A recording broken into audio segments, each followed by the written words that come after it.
a little decoration. So yeah. Beautiful. Well, we've been just talking international fashion here at Cultivating Voices Live Poetry. I want to welcome everyone. Bonjour, bienvenidas.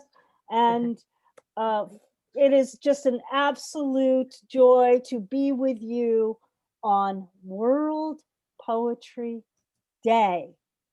In March 21st, 1999 was the first World Poetry Day, Wow. designated by UNESCO. And we celebrate today World Poetry Day for the very first time on Cultivating Voices Live Poetry, because last year at this time, Cultivating Voices Live Poetry did not exist. We are approaching 1 year next week, and I couldn't be happier than to lean into that first year anniversary than with a World Poetry Day celebration, because that has kind of epitomized our journey as through the growth of our reading series. Well, I'm Sandra Yannone. I am the author of Boats for Women from Salmon Poetry over in County Clare, Ireland. And again, I am thrilled to welcome all of you to our World Poetry Day celebration. We will be today featuring up to 6 poets on our featured reading who really are able to bring a representation of linguistic diversity and the breadth of poetic language, including different home languages. I really am absolutely thrilled to be able to celebrate that today, genuinely. That, poetry is a medium of many languages. And in fact, when I listen to poems not in a language that I speak, I still hear the essence of poetry. And to me, that's what makes poetry so exquisite as an art form, is that whether I know the language or not, I can hear something of humanity coming through in the musicality of it. Well, today I am really just absolutely overjoyed to be able to welcome Carolyne Wright, Indran Amirthanayagam, Fergus Hogan, Tanya Ko Hong, Rachel Gomez, and we hope that Yuyutsu Sharma will be joining us from Nepal. We are hoping that that will happen. And without further ado, I'm going to move us to our first reader for today, with encouragement to all of you that are waiting to read and hear the open mic, that Kim Ports Parson is holding that space in the chat here in Zoom. And welcome to those of you watching us also from Facebook, and those of you who will be watching us at some other time on the recording. Well, first reading with us today, I am so happy to have Carolyne Wright, whose title poem from her latest book, This Dream the World New and Selected, received a Pushcart Prize and was included in the Best American Poetry. Her co-edited anthology, Raising Lily Ledbetter, Women Poets Occupy the Workspace, from Lost Horse Press, 2015, received 10 Pushcart nominations and was a finalist for the Forward Review's Book of the Year Awards. And of course, we were so fortunate last Labor Day to feature the poets from Raising Lily Ledbetter, and we are excited that we will resume that practice on Labor Day this year with another reading from the anthology. Carolyne is a Seattle native, and she has authored 9 books and chapbooks of poetry, essays, poetry in translation, and she teaches for the Richard Hugo House and attends and teaches at many literary conferences and festivals. She also is a senior editor for Lost Horse Press, the editor of that incredible anthology, Raising Lily Ledbetter. Would you please join me in welcoming our first poet here on World Poetry Day, Carolyne Wright.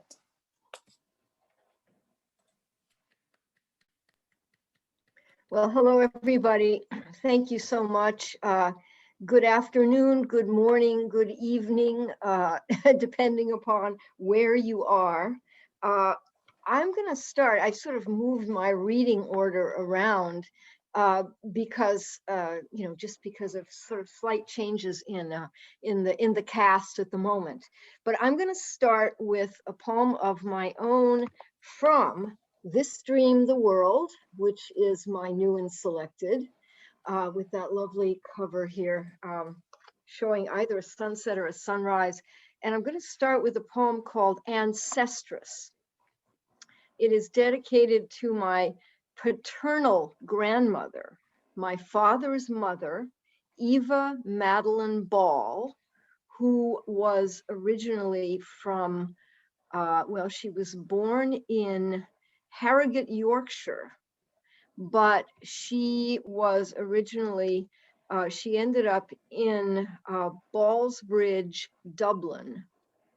And then that was before she and my father's father, Ernest Churchill Wright, came to the US, to America, as they called it. And so I want to read this poem for her.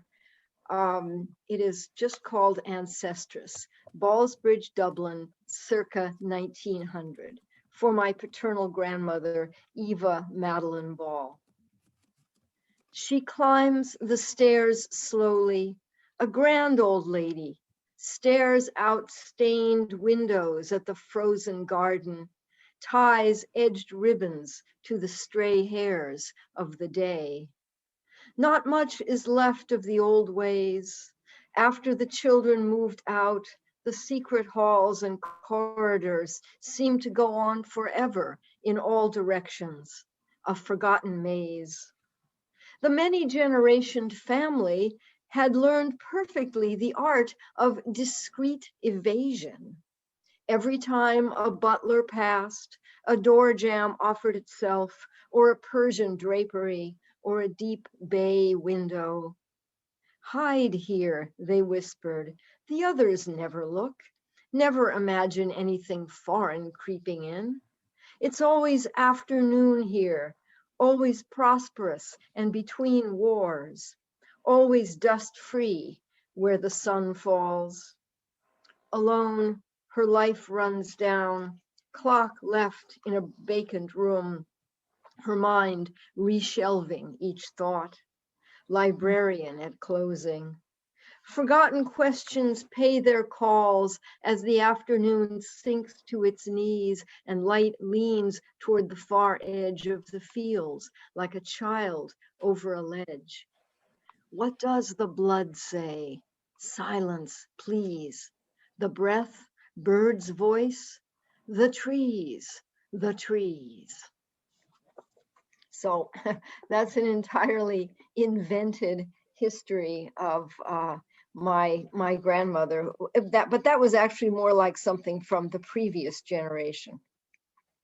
Okay, I'm going to go now to, because we have a component here from the subcontinent, I'm going to go to the anthology of Bengali women's poetry, love poems, majestic nights, love poems of Bengali women. And I'm going to read one from a poet who was from Kolkata, Nobhanita Dev Sen, who passed away about 1.5 years ago. She was named, and this connects the generations, talking about ancestors.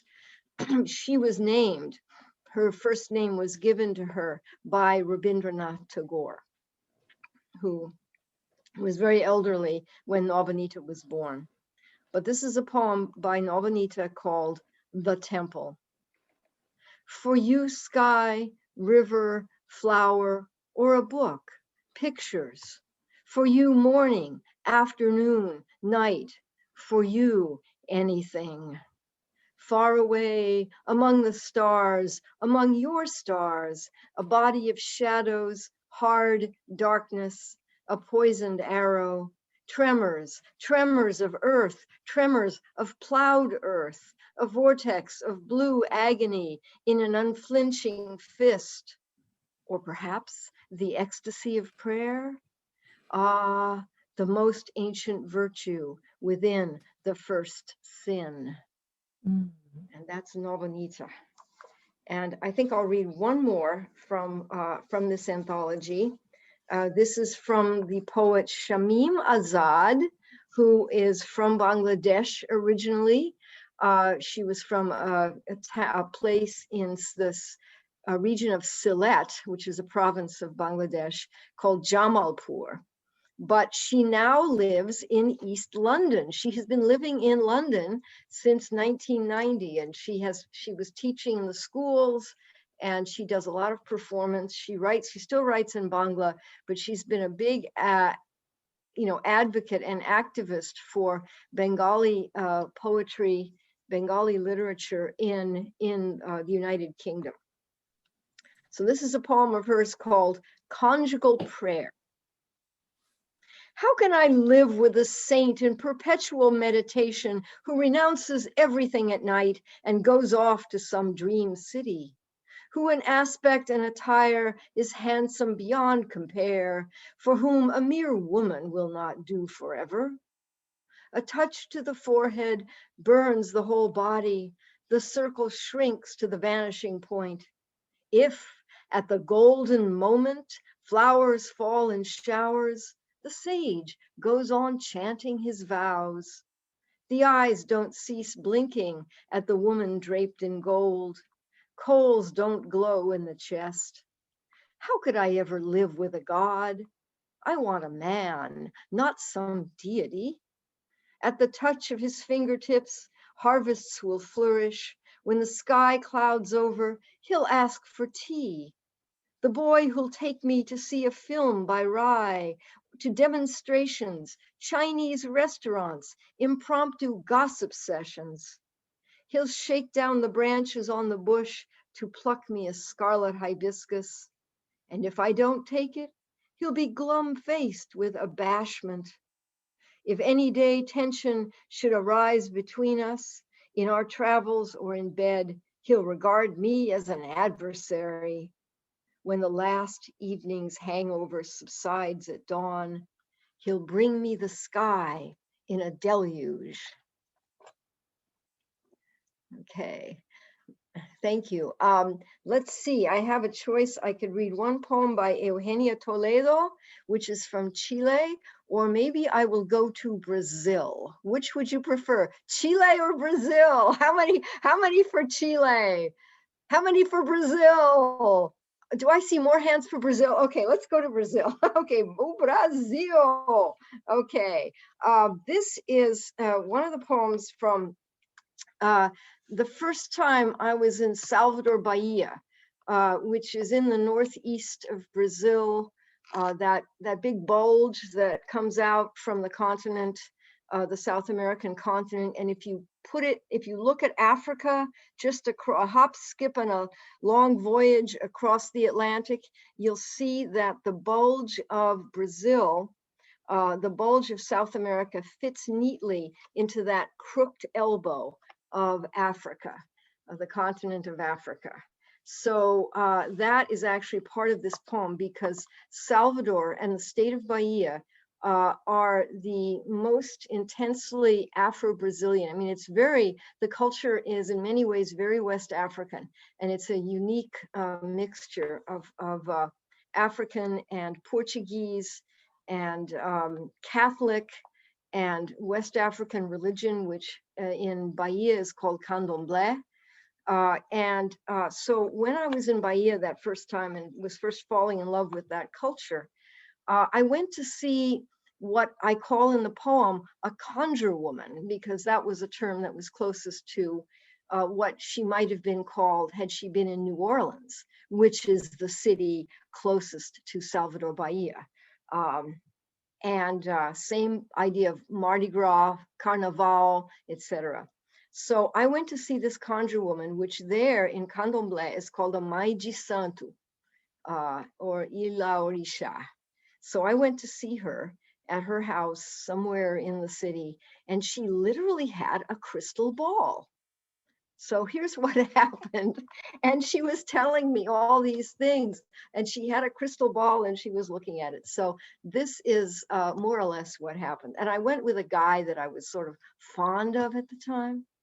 Here's what happened. The conjure woman, São Salvador da Bahia.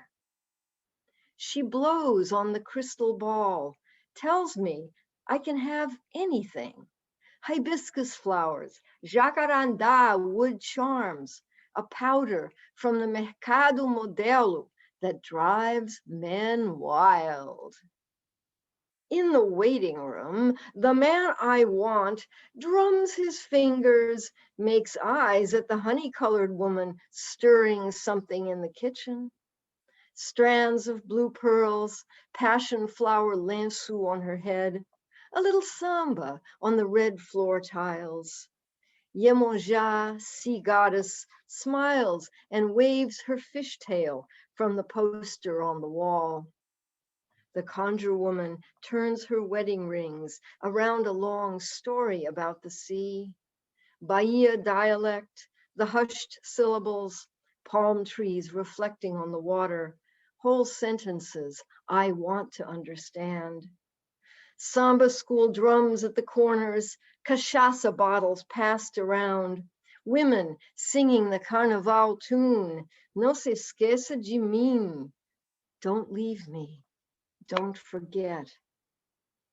My future, full of missing words, eavesdropping at the tables of the deaf, late afternoon smell of exhaustion. He's gone. Lady Yemonja laughs in the room above the kitchen. I cross the conjure woman's palm and go out. The whole town is in the streets, masked dancers drumming their true names from continents that still would fit together, embracing face to face like lovers in the salt and sweat of their sea-displacing passion. Fishermen drag in their nets and fall to their knees between the silver thighs of women. Thank you. Thanks so much, everybody. And here's to World Poetry Day. Hooray. Thank you. Obrigada. Dhunobad. That's enough. Gracias. Gracias. Fantastic.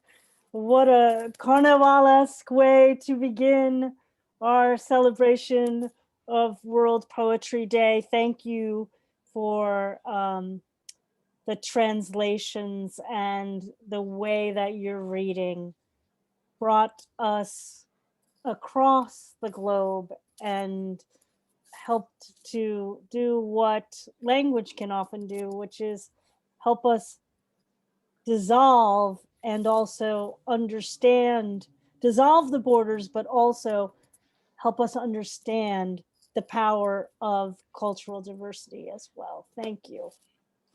Well, we move next to another wonderful person, poet, essayist, and translator that also epitomizes the work of bringing poetry to the world, and that is Indran Amirthanayagam. And Indran was born in Colombo, Ceylon, which is now understood to us as Sri Lanka. He was raised in Sri Lanka, London, and Honolulu. Indran has authored numerous poetry collections, including most recently Uncivil War and Coconuts on Mars, and in fact, even more recently, The Migrant States. He writes, translates, and publishes poetry and essays in English, Spanish, French, Portuguese, and Haitian Creole. He's a diplomat in the US Foreign Service, and he's based currently in Rockville, Maryland, where he is the editor of the journal, the Beltway Poetry Quarterly, which every quarter brings us voices from everywhere. Would you please welcome Indran Amirthanayagam? Thank you. Thank you so much, Sandra. Delighted to be part of this festive day. And I don't mean to dampen the day at all, but I think I want to remember today the passing of there's a book that was written in the 30s, about let us now praise famous men. Now, let us now praise famous men and women. In this case, Bob Hirshon, who passed away last night, the editor of Hanging Loose Press, fine poet, who published my first book and has published two others as well, including The Migrant States. I thought I'd remember also today another writer who passed away, Adam Zaminsad, a Pakistani-born English writer, who's a close friend as well. And I'll read first a poem of Bob's to begin. And the poem of Bob's is called Superbly Situated by Robert Hirshon. You politely asked me not to die, and I promised not to, right from the beginning. A relationship based on good sense and thoughtfulness in little things. I would like to be loved for such simple attainments as breathing regularly and not falling down too often, or because my eyes are brown or my father left-handed. And to be on the safe side, I wouldn't mind if somehow I became entangled in your perception of admirable objects. So you might say to yourself, I have recently noticed how superbly situated the Empire State Building is, how it looms up suddenly behind cemeteries and rivers, so far away you could touch it. Therefore I love you. Part of me fears that some moron is already plotting to tear down the Empire State Building and replace it with a block of Staten Island mother-daughter houses, just as part of me fears that if you love me for my cleanliness, I will grow filthy. If you admire my elegant clothes, I'll start wearing shirts with sailboats on them. But I've decided to become a public beach, an opera house, a regularly scheduled flight, something that can't help being in the right place at the right time. Come, take your seat. We'll raise the curtain, fill the house, start the engines, fly off into the sunrise, the spire of the Empire State, the last sight on the horizon as the earth begins to curve. Bob was born in 1936, which is also the year my mother was born, and the year Mario Vargas Llosa and Frank Etienne are born, still around. And so it's just, I remember writing a poem about that year some time ago. But anyway, Bob Hirshon, may his soul rest in peace. And now the other poem in memory for Adam. You told me not to bother about roots, to climb the trunk, to push branches away and reach the uppermost leaves, pointing towards heaven, the infinite. You resisted badgering about age and names. What do they matter, you said. You did not tell me that Adam was a pseudonym and your American single-room rent life a secret adventure where you explored the underbelly and the other side of cities. I did not know your family then, Shant cottage. You kept so many details in a lockbox beneath your beard. I wondered who was this angel with a razor blade and devilishly limber mind, haranguing me on a more than 20-block walk through Manhattan during our first encounter. We would enjoy others by sand dunes, driving up the road to La Molina in Lima, your earlier visit to Mexico City. I remember how much you wanted to meet the poor in the center of Santa Fe, not rich suburbanites on the hill, the Loma, where we hosted you. The money I earned as a diplomat brought a fine meal to the table, but you ate seeds instead and sported a body like a rod. You did not want any sign of privilege. No roly-poly belly. I wish I could have stopped that rogue driver who slammed you off a bicycle in Amsterdam and saved you thus from all the operations to come, the unfinished novels, the unpublished poems you did not have strength to revise, your complaints, but not your dismissals of dictators and your giving every last penny to the tramp, not your heart speech the last time we spoke in some gray evening after you left Lima, the ride to the airport, saying goodbye to the Americas and to you, Adam, always outside of Eden, beyond the uppermost leaf. And I'll read now, if I have time, two more poems. This one is called Rhyming Still, and I'll finish with a poem from Coconuts and Mars called Living Will. Rhyming Still. The easy rhyme jolted me. I did not expect the contemporary poet to fall back to cradle, lullaby, swing song, soothing kiss of lips and forehead, breeze of words humming in the ear. I did not expect this, as I have railed on street and in media about dominion of prose, or rather calling poetry what winds across the page, subject verb to object with a dull, muffled rhythm. I repeat, what pleasure to hear the poet's gentle chimes, his return to where the game starts, when you say to your child, God's in his heaven and the world's all right. Sleep tight. And I'll finish with a poem from Coconuts and Mars called Living Will. One day I will sit down with my soul and write that I've loved every bird that flew, every monkey on the branch, every elephant charging through the grass. I will say I love you as much as the baby gecko scampering past my foot, the snake rustling under the wood cut and stacked in my yard. I will say I've loved every creature, every song, every turn in the road, and I will be lying with my eyes open and my eyes closed. I am not God.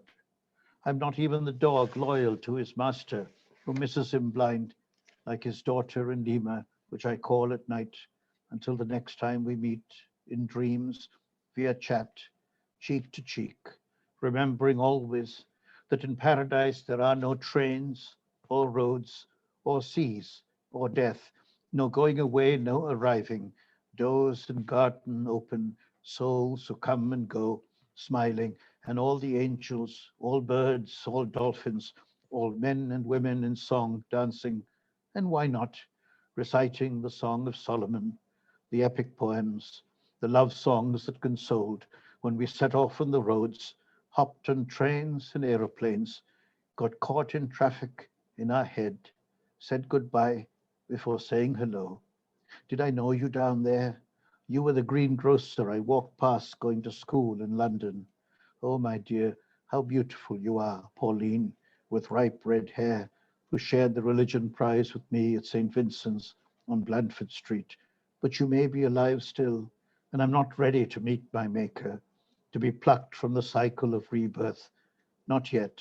I have poems to compose, children to raise, earth to cultivate. Come back later, angel.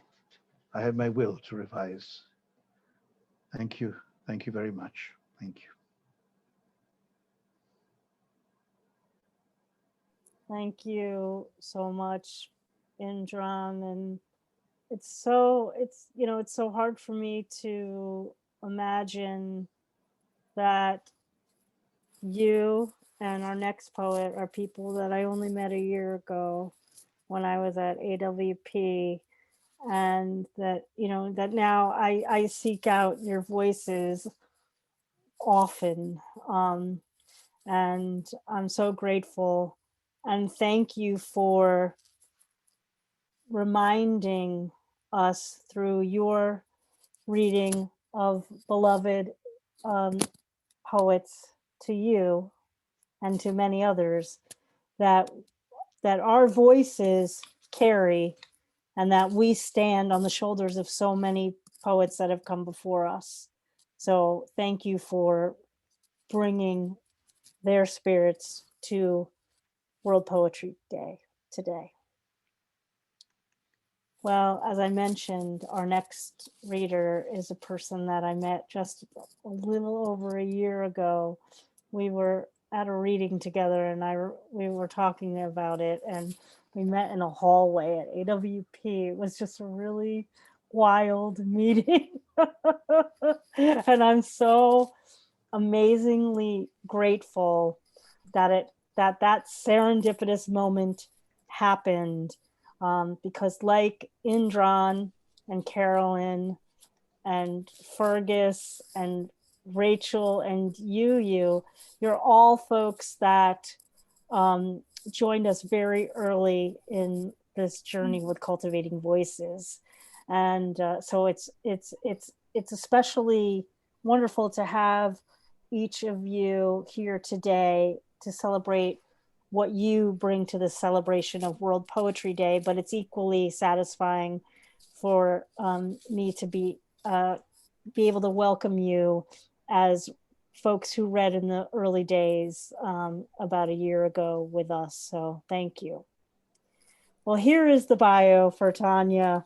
Tanya Ko Hong is a poet, translator, and cultural curator who champions bilingual poetry and poets. Born and raised in South Korea, she immigrated to the US at the age of 18. She is the author of 4 books, most recently, The War Still Within, Poems of the Korean Diaspora, from Kaiso Flash Press 2019. I'm going to interrupt this bio to say, this is an essential book in all of your collections. Please purchase it, as well as the books of others here today. She is also the recipient of the Dunju Korean American Literature Award. And please correct my pronunciation if I was not in integrity there. Tanya has an MFA from Antioch University and is a PhD student in mythological studies at Pacifica Graduate Institute. She lives in Southern California with her husband and 3 children, and I'm curious if you're going to do your National Poetry Month again. Again, right? Oh my gosh. Welcome to you. Thank you. Thank you so much. And then thank you, Sandy, so much. And then that was last year, as we talked about. My book, The World Still Within, was published. And then I was so excited to bring this book to AWP. And then I have so many readings lined up and book launchings and everything. But everybody from Los Angeles said, hey, Tanya, we decided not to go because of the virus. And then everything, like maybe airport, whatever situation. And our Mr. T called what? China virus at the time? Yes. So that I was thinking, I don't want to deal with San Antonio airport and looking like Chinese myself. I'm a Korean American. Don't want to be stopped by, don't want to get deal with it, like, you have a virus or things like that. So what the fuck? Excuse my language. Wow, I said fuck. It's very unbelievable I said that, because this is like, you cannot say those words in as a Asian women way. Like if my daughter say that word, I snap her, right? But I am just so mad right now. You know what happens? Because I am just so mad and angry.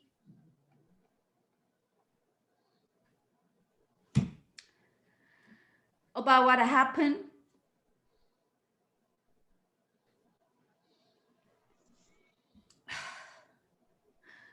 Last couple days, I just had like a shock, and then I couldn't, it's the stage of denial.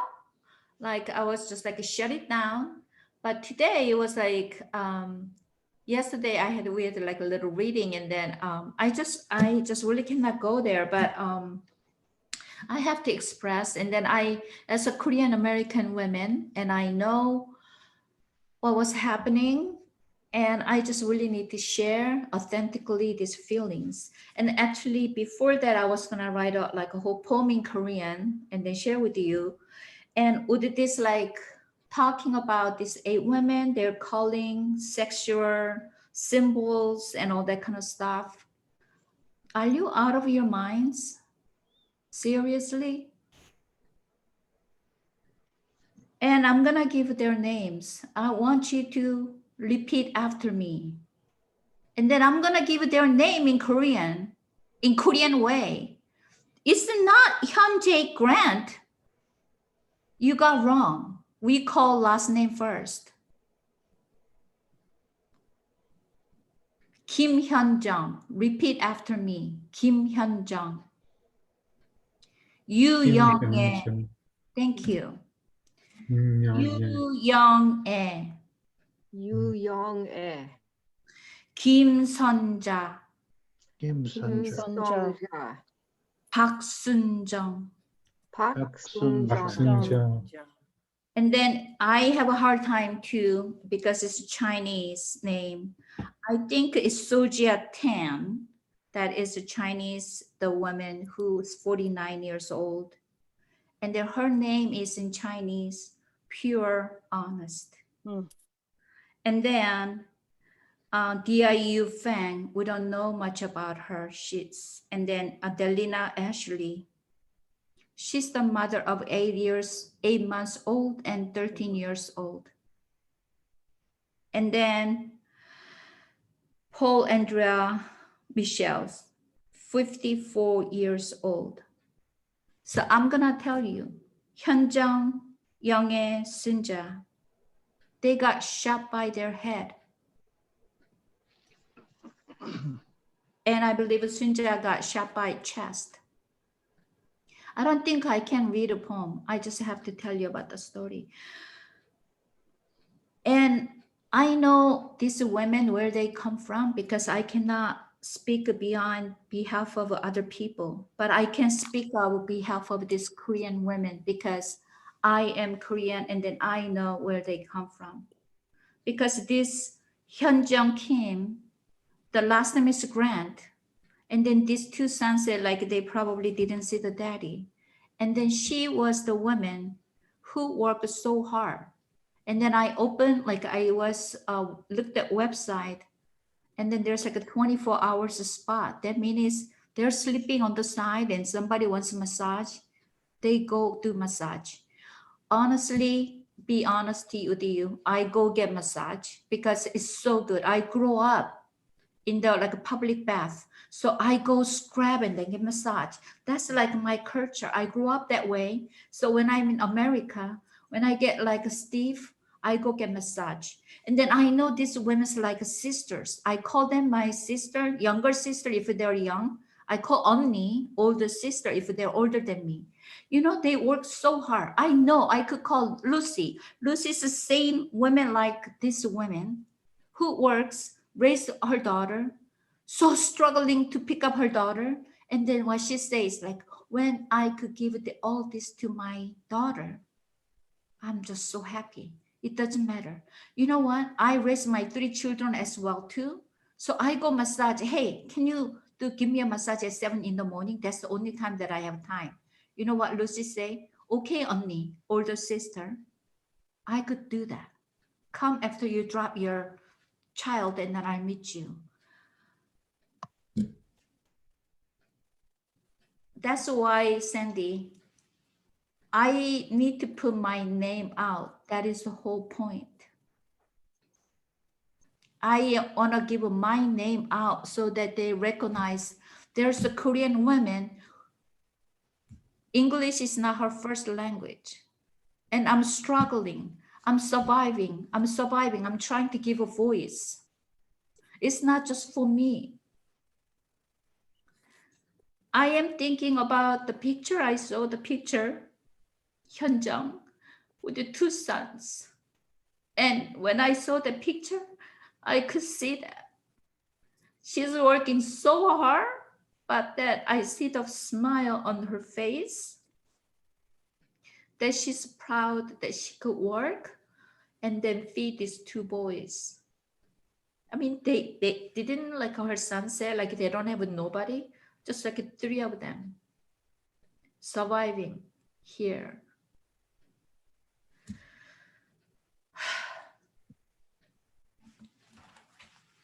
I think because I don't want to spend all this time, so I just can't. And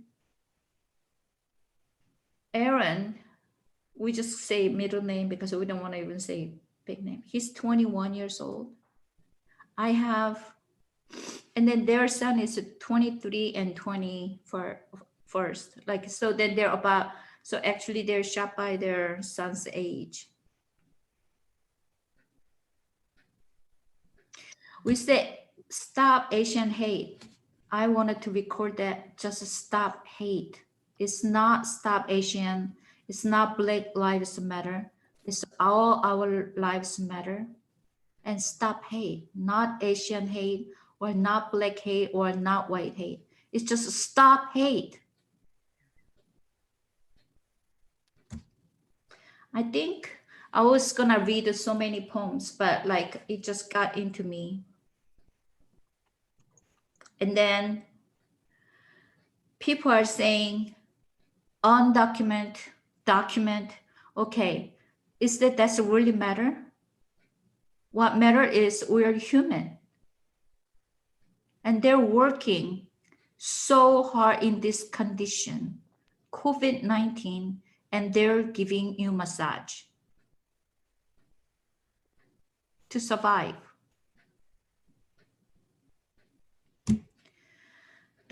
I was gonna read the whole many poems, but then I just gonna read one last poem that which I read, like, so this book that I wrote like in 1993, it has a lot of my immigrant struggles there.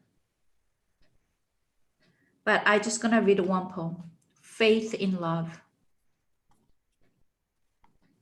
I'm gonna read Korean in English. 사랑의 믿음. 온 세상에 어둠이 몰려와 나의 강명을 빼앗아 아무것도 볼 수 없지만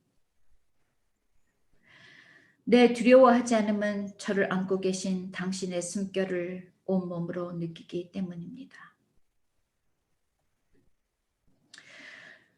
고통의 요람에 내가 누워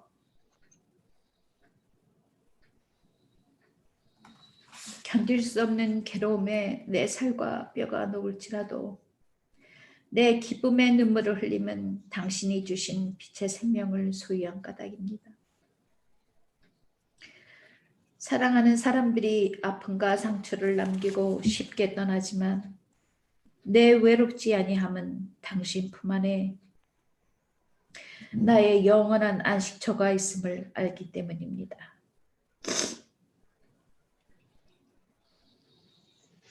나 지금 미지의 인생의 행소를 걸어가면서 이 강야의 목마름을 두려워하지 아니함은 이제는 나를 영원히 지키시는 당신의 사랑을 느끼기 때문입니다.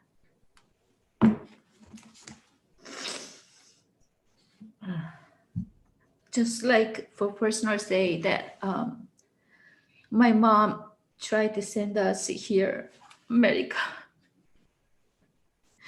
And all the suffer, she was probably like working like 현정, 영애, 선자, 순정. And she had to die heart attack in age 59. I could see her face when we're eating something and then she sparkled, just joy, happy that she could do these things for her children. And then suddenly you hear that your mom died in heart attack. I still, like it's been so long, but I still can go there. And then I think that's the love that my mom gave us is still, I remember that how humanistic she was. She stopped by for beggars, gave all her money. Faith in love. The darkness descends on the whole world and robs my sight. I cannot see anything, but I am not afraid because I feel your breath holding me in your arms. I lie down on the cradle of pain. My bones and skin melt with unbearable pain. But I am not shedding. I am shedding.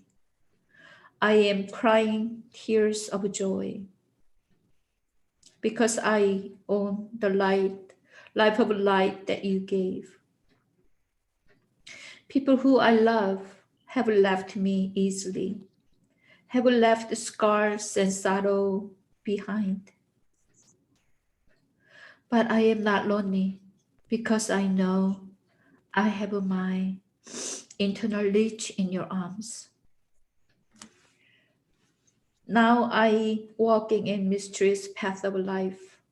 I am not afraid of thirst in the desert because I have faith in you, who always loves and keeps watch over me. Thank you.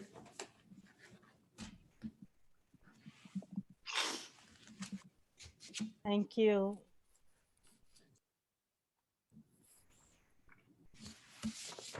I'm going to ask everyone to do something that I never do, which is I don't usually interrupt between the readers, but I think you all will understand why I would like to ask you to unmute yourselves and send some love to our dear friend who has brought so much humanity to us today. And Tanya, I am so glad that you came today, and I just really appreciate, I just really appreciate and love you. And I always love what you bring because you carry everyone with you. And I know that I will never forget today because of what you shared and the way you shared it. So I'm going to just ask everyone, if we were in a room together, I'm a hugger. I'll be giving you the biggest hug on the planet that I could give you. And I'm just going to ask everybody to unmute and just send you some love. Hugs. Love, love, Tanya. Love to Hey, you. all Love, love, Tanya. Tanya. Love. Here's a Thanks big very much. hug. Lots and Big lots of hug. love. Thank you. Tanya, Thank you, Tanya. Thank you. God bless Such you. a gift. I think we should give Tanya a standing ovation, but she'd only be looking at her midriff, so it mightn't look, mightn't be the most complimentary picture of us. Oh, well done, Kate. Stand up, but I'll lift my laptop with me and it'll look just the same, you know? Yes. Thank you so much, Tanya. All right. Thank you. Well, I have to say, as the host of Cultivating Voices Live Poetry, that I seek to hold a space for people to be their authentic selves, and that's what you shared with us today, and you told us as much that that's what you could do, and I'm so glad that you brought yourself today to this platform. It would have been all too easy to contact me to say, I just can't do the reading today, Sandy. And I think all of us are for the better for having spent some time with you today, and with your mom, and with all those women. Yeah. So thank you very much. I'm going to move to our next reader. Another dear friend of mine, and I know that it's challenging to follow something so transcendent as what we just experienced with Tanya. But I know this next person is up to that, following and making more connections. And that is our dear friend, Fergus Hogan. Fergus Hogan lives and works in Waterford, Ireland, and his chapbook of poems is Bittern Cry. He lectures full-time in systemic family therapy and narrative and storytelling therapy at the Waterford Institute of Technology. I've actually been on his campus where he works. His main research and publications are in the area of men's lives and fatherhood. His first book is the novel, The Wisdom of Fiona, a retelling of the Irish legend. Would you please welcome Fergus Hogan? Sandy, Tanya, for a minute, Marcus.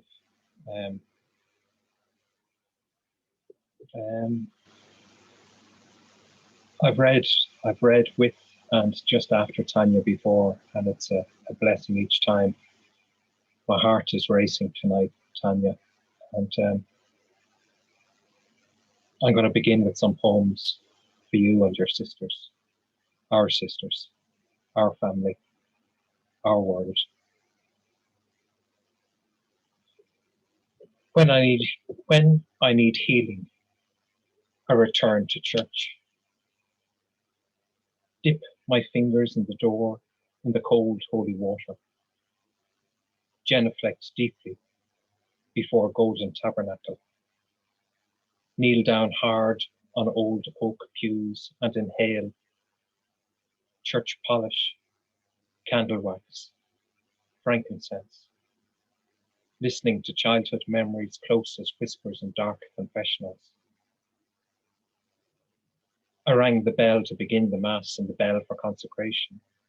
I listened to tired priests chanting on dark early mornings and the chatter of old women after.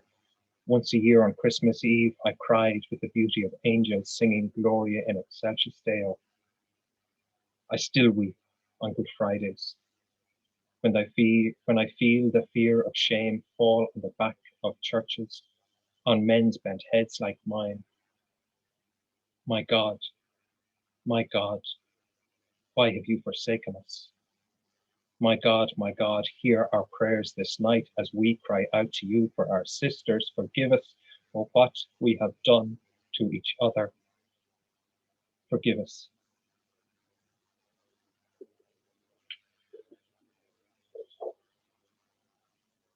Shh. Shh.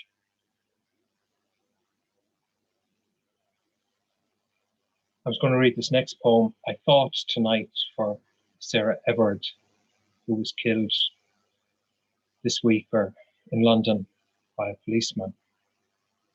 And now I know we need to read poems like this every night for one of our sisters, our daughters. Consent.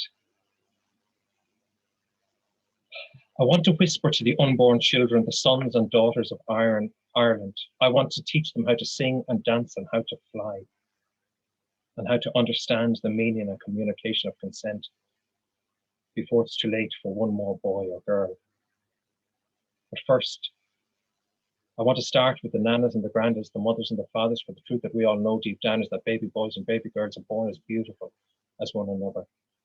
And each one clearly knows how to say out loud, no, I don't want to. But it's us, the mothers and the fathers, who take that power away from them. Go on, go on, go on. Sit up on your granddad's knee, go on. Give your granny with a hairy chin a kiss goodnight, go on. Or finish your plate of spuds. I've been slaving over the sink all day long, and the poor blacks on Brands Road starving. Their fathers driving taxis twice and 3 times around the city, pretending they don't know the way, just to put food in their hungry babies' mouths. And then we send them off to school. Go on, go on, go on. Give us your record to cog. Give us your lunchtime money. Take a day off school. Take a drive for a fag. Stick this or that up your nose, down your mouth, in your veins. Sure, it's only a mighty crack. You'll have one for the road. Have one for the ditch. Go on, go on, go on. But when it comes to sex, we're at our very worst. Boys and girls, men and women, like and poke and text and flirting. Send us a snap, go on. Or a smile, for God's sake, go on. With your tits out for the boys. I'll show you me stroke or me cock, you know you want to. And they say a standing prick has got no conscience, but that's simply a lie that some of us choose to pretend to let the guilty slide, for there's many a horny guy who walked a drunken half-clad girl safely home at night and dropped her to her door, whispered gently in her ear, go on, good night, be safe. For that's the meaning and communication of consent, the conversation we all must listen to more carefully. For she's too drunk to say no, she hasn't said yes. If he or she goofs off, it isn't consent. And if either one of them says stop at any time at all, before or even during any kind of sex at all, that's what we do there and then, we stop. No more, no less, immediately, before it's too late for one more girl or boy.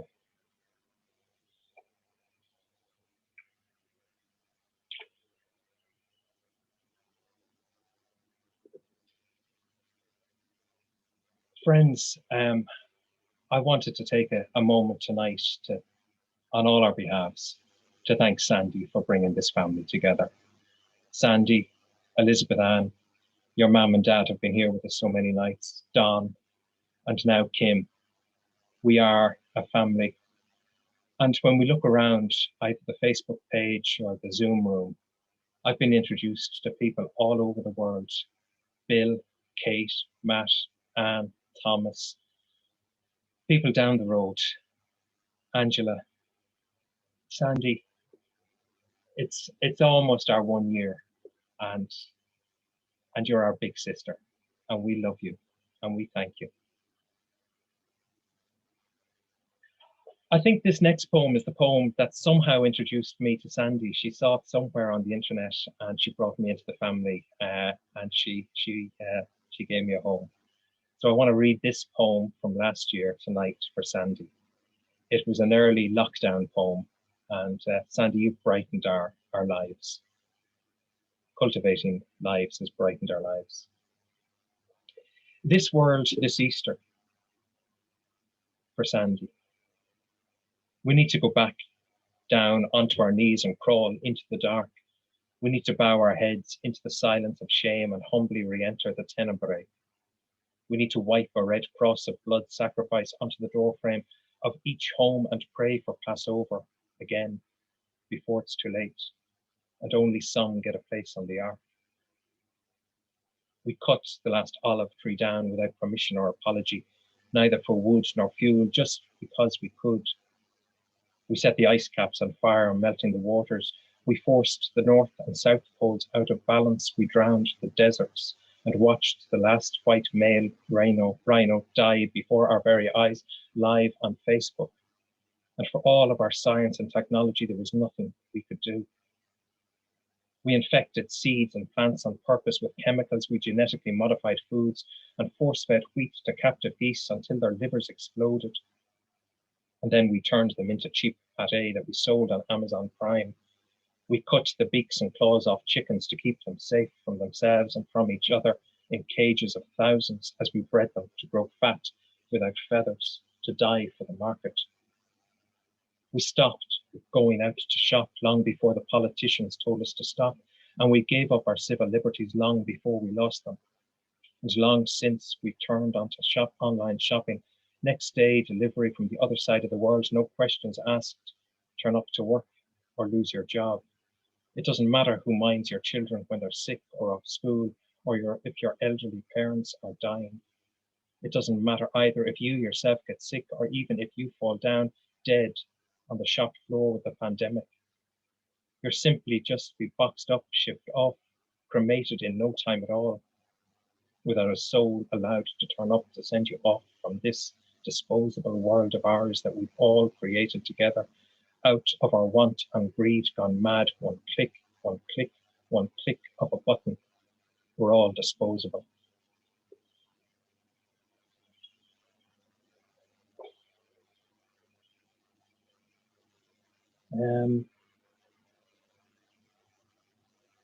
I think I'd like to read another lockdown poem, and I might finish with this one.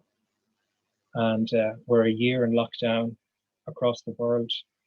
We're a year in cultivating voices, and many of us have lost close friends and family. But there's also something that we need to rebalance and relearn in the world through this, I believe. Lifting lockdown. And now, God forgive me, I never want to go back to the way that it was before St. Patrick's Day 2020 when the lockdown began. Even though we were among the lucky ones still together with two beautiful kids in a house with a garden, two good jobs in the city, two cars on the road. But now I don't want to go back to the stress and the rush of each day, to the waking earlier and earlier, just to drop the kids off to the childminders for their breakfast before school, just to sit in the car in traffic for hours and hours every day from Kinnegad to Inchicore, an hour and 53 minutes each way on a good day.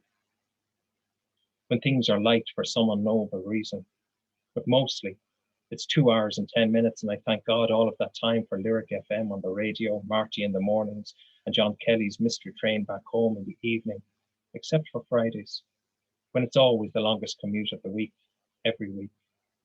And now I don't want to go back to that way of living, of waking in the dark, of coming home in the dark, of spending all day in the dark with the worry every day that something might happen to throw this fine balance off kilter.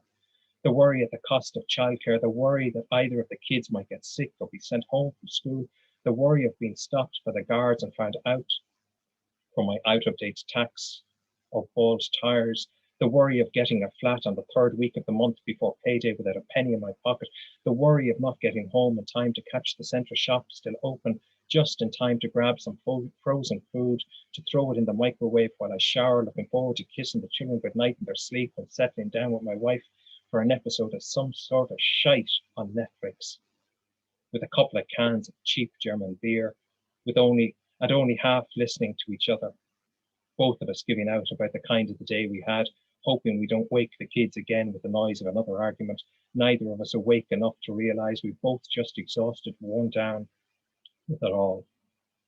And she says she's sick and tired of the rat race. For what? We've nothing to show for it at all. Our two beautiful kids stuck in a fee-paying childcare facility for almost 12 hours a day, a 40-year mortgage on a house we'll only ever get to sleep in, a house we'll never own, a mortgage that takes both of us to keep on working all of our lives just to service with 2 good jobs and 2 cars on the road every day that we can't afford, paying 2 loans back to the car company who owns both of the cars until we make the last payments in 4 years' time, if we're still able to pay on time, and at the end of the month after driving the cars ourselves into the ground, both almost worthless by then, just good enough to trade them in for spare parts, the same garage against a brand new model, just to do it all over again for another 4 years, driving to work in a soulless city far, far away from our children, our home, our garden and each other, with no money left at the end of the 3rd week every month, no savings, no safety net, no health insurance, just hoping no one gets sick or loses the job. For what, she says again. And this time I feel she wants an answer. But she goes on. For a plate of burnt frozen pizza and hard chips every night and Netflix and a can of this piss, she says again that she wants to give up work, or at least go half time and stay home with the kids. Fuck feminism, she says. Fuck the career. Fuck the honours degree and all the hard work. And then she begins to cry. And she says she thinks we could afford it. If only I could get a promotion, just work a little harder. Fuck that, I almost scream. And now I want to cry too. And now I know I should have stopped this conversation sooner, before the last can, and gone to bed together before clicking to watch some next episode of whatever it is we're pretending to watch. And I wonder if it's too late to scream out loud. I never want to go back. I never want this lockdown to end, ever. Is that too much to confess? And the children are happier too, more than I can ever remember. And only after a while, in a bit of a struggle at first, we found our new way into being normal together again. We stopped arguing over whose work was more important. We stopped competing for time with a home PC. And we found our own way of balancing working from home with home education. And the children began to teach me things new each day. They taught me things I thought I'd forgotten, like how to do multiplication tables and long divisions and the names of the mountains and rivers in every county in Ireland. And we learn new things together, like the names of the birds and the plants in the garden. And we notice things for the first time, like the order of the trees come into bloom in spring and then turn to summer, and how the first spring flowers are yellow, then white, then pink, then blue. And we learn things we didn't know, like how Cavan has the highest rate of COVID-19 and that doctors and nurses and frontline workers in Ireland are among the most infected in Europe, and that some children's nanas and granddads are dying alone in old folks' homes and hospital wards without any visitors, and that domestic violence is on the rise, and that separated fathers are missing their children now more than ever. And we learn things we can hardly believe, like Dennis O'Brien and Larry Goodman both own the private hospitals, as well as all the other things the state pays for, like the independent media, telecommunications, Wi-Fi, the water, the meat processing plants, and all the workers there are paid just about a minimum wage on 0-hour contracts, and they're not allowed to join a union, and they're all catching the virus. And my kids seem shocked that all of this is news to me, and then they get cross with me and they tell me that the caretaker government is only renting the private hospitals for public good, but the Minister for Health is refusing to disclose for how much, and the state is paying to them since, and they quote in inverted commas, "I'm sure the public will appreciate this is sensitive information for private corporations, and my children say I should have voted for change, and when I joke asking them green or rainbow, they get cross with me again and say, Dad, you just don't get it. The virus is the Earth's way of fighting back. Mother Nature is trying to protect herself against the wrongs of toxic capitalism and what humans are doing to all other life on the Earth.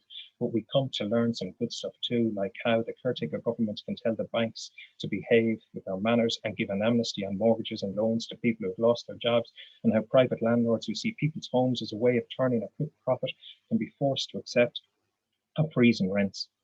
How homeless families and men and women and children can be given a safe, warm bed and a room in an empty hotel that was built by cowboy builders in the good times when they were given tax reliefs and other incentives by bent politicians in return for brown envelopes stuffed with wads of money and planning permission, and turning a blind eye to overseas workers that were used and abused until they were not wanted anymore. And then the same politicians with the right-wing elements of the small town media loose on them with fascist rhetoric, calling them job robbers, welfare cheats, scroungers, apparently sending millions of euro in child benefit payments back home to their poor families. And my children are cross with me again for having lived for so long like a sheep, and I feel like a fool because they were right.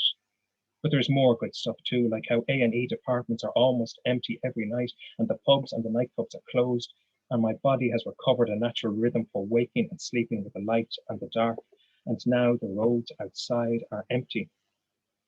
I can hear birdsong all of the time. And at breakfast each morning, we discuss and decide what we'd like to eat that day. We map our journey to the local shop. It's nice to walk slowly and around our neighborhood, to shop in the local store with purpose. Now we shop only to buy exactly what we need, only what we can carry home comfortably. And it's nice to be polite to other shoppers, no rush, no risk. And we wear a mask every time, and we laugh over dinner. Each evening, the four of us together, we say the same prayer at the table each night. My mask protects you, your mask protects me. And after dinner, we FaceTime the grandparents more often for longer each day. And after their baths, we read bedtime stories to the children, and we both tuck them in and kiss them goodnight. And then we go to bed early ourselves, even though it's still bright outside.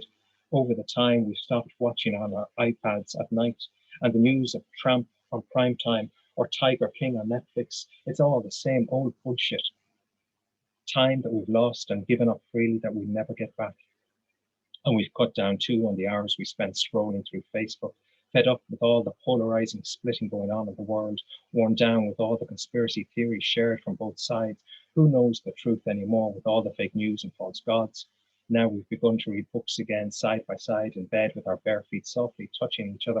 Now and then we've even started to make love again, laughing and giggling and hoping our noise won't wake the children after sex. We sleep with the bedroom windows left open, listening out for foxes barking outside and the sounds of birds in the morning singing. The crows are always the first, then the magpies, then the pigeons, then the blackbirds and the robin. On Sunday mornings, we remember how much we miss the old neighbours at Mass, even though we stopped going to Mass years ago. Sometime soon after the last baptism, we didn't even go to church last Christmas Eve. But we both make a promise to ourselves that we'll go again this year with the children and the nanas and the granddads and all of the old neighbours.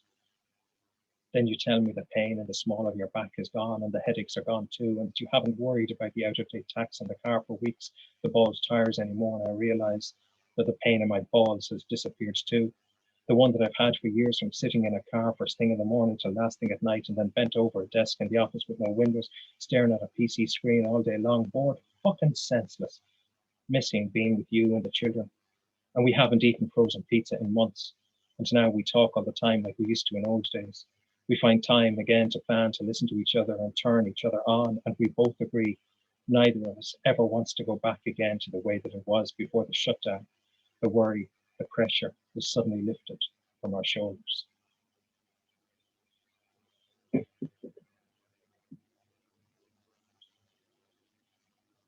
For Mahagiv, for your patience. I'm exhausted, lads. Exhausted.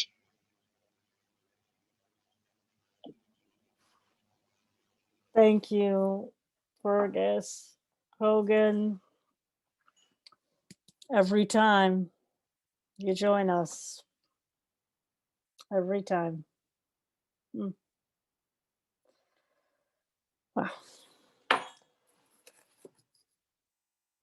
And thank you for the kind words about cultivating voices. And I really appreciate that. And as I think I'm a little bit of a broken record when I say this, because I like to throw it right back to all of you as well, because, you know, I'm holding the space, but the poets are what make it. So thanks to everybody for this year. And we move onward together with all the things that we will face together. Thank you, Sandy. Thank you so much, sister. Thank you. Well, speaking of sisters, I am a little sad to say that I do not think that Rachel Gomez has made it to the program today from New Zealand. It's very early. And if I am wrong, Rachel, please unmute yourself, but I have not seen her appear in the chat yet. Yuyutsu. Yeah. No, yes, I am aware. Thank you. So we will hear next from Yuyutsu Sharma. joining us from. Sandy, Oh, Rachel. Sandy, Yes. Rachel's here. Oh, Yeah, my apologies. My it's all right. apologies. It's all right. I've been here for a long time. Oh my but gosh. yeah, I'm so I don't know. sorry. It's all right. It's all right. It's been a funny connection, so I'll mute myself again until. No, I'm so glad. I'm so glad. Thank you. Okay, back to my bios. Okay, here we are. Well, I am very glad that I was mistaken. I am thoroughly pleased I was mistaken. And let me share with you, as we're always thrilled when Rachel can join us from early morning over in New Zealand. And here is Rachel's bio. Born in New Zealand, Rachel Gomez is a freelance writer and poet dividing time between Hong Kong and New Zealand. Rachel holds a graduate diploma in journalism studies from Massey University, Wellington, and believes poetry is a unique language bridging the gap between self-expression and our common bonds.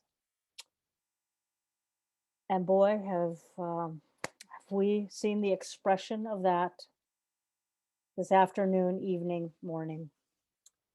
Rachel currently is concentrating on her first collection of poetry, and I am not alone in saying that we will all be happy to have you in a new book showcase in the future on Cultivating Voices.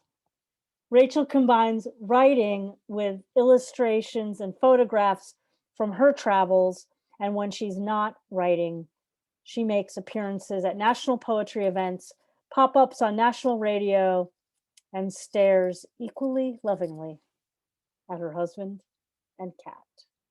Would you please give a very warm welcome to Rachel Gomez?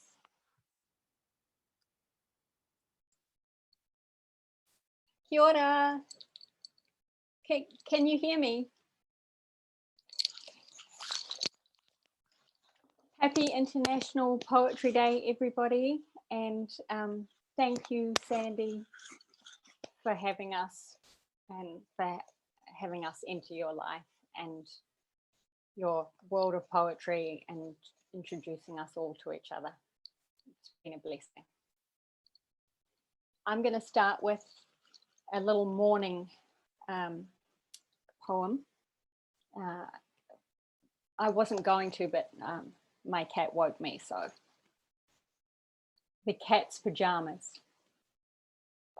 Is morning signaled by the crack of light at dawn, intruding through curtains so easily drawn to blackness?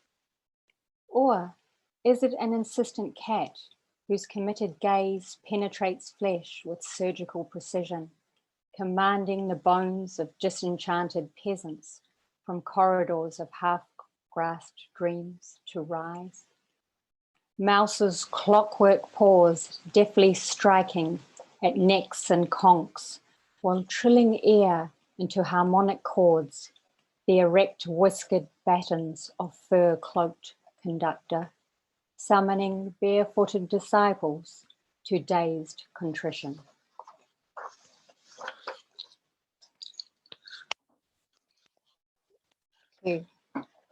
This one is called Where No Bones Lie, and it's particularly important, I think, for, I'd like to recognise the 27th of March, which is also International Endometriosis Day. New Zealand is now introducing best practice guidance. It affects 10% of New Zealand women and approximately 1 in 9 women in the world. So it's, they call it the silent disease. And I think many women will tell us it takes on average approximately 8 years to be diagnosed. And you go to a doctor and you might be told as a young woman that it's in your head, or you have to learn how to deal with pain, or everyone gets a period. So, and a lot of infertility, etc., comes from this. And I just want to acknowledge that the sisters who continue to fight and to research, and to partners, lovers, friends who help us walk this path. Where no bones lie. I write poems from the ashes of buried memories where no bones lie. Telling earth for a keepsake, a pale expectation, which only reverie fulfills. Just as the ray florets of dandelion cloaks offer wishes and drift away. I wear you like kahu by day, while you whistle through the atrium of my heart, a silent aria. So kahu refers to clothing in Māori, but it also refers to stillborn children as well. Okay. Aotearoa. What is my land, this Aotearoa? A fledgling's hope in spring, the child of a forward-thinking clock, white lenticular cotton skies, where dogs bark in Sunday's earnest, a call to Saturday's revellers as croissants flake their souls and bicycle wheels spin in dizzying freedom. What is my land, this Aotearoa? The youthful optimism of a warbling ice cream van rolling along Ko-Fi-lined streets where tuis earlier drowned us in song. This Tiora, Tiora, in the land of Kiora, that someplace where the lawnmowers never stop and the wild winds pulsate to Fat Freddy's drop, where the silver fern children gather, pearls of hope knitted together by laughter, when the Pohuta kawa trees of summer blush a self-assured red, while green-lipped mussels wear socks and slumber on watery beds. This land, our Aotearoa. Or are we New Zealand, where hard up is becoming rife and soaring depression rates are still misunderstood as just somebody going through some strife? That somewhere, someplace, where young people stumble across pavements at 4 a.m., alcohol coursing through raging veins to drink away the things they cannot articulate, can't yet explain, where it's everybody's business to know yours, but domestic violence happens behind closed doors, more than we care to know, so it's just a rhetorical, what's up, bro? And we talk of black and white like it really is black and white, because after all, she'll be right until it's not. Best then that we afford the 6 o'clock slot, news of the haves and have-nots, the methamphetamine epidemic, an early morning gunshot in our land, this Aotearoa.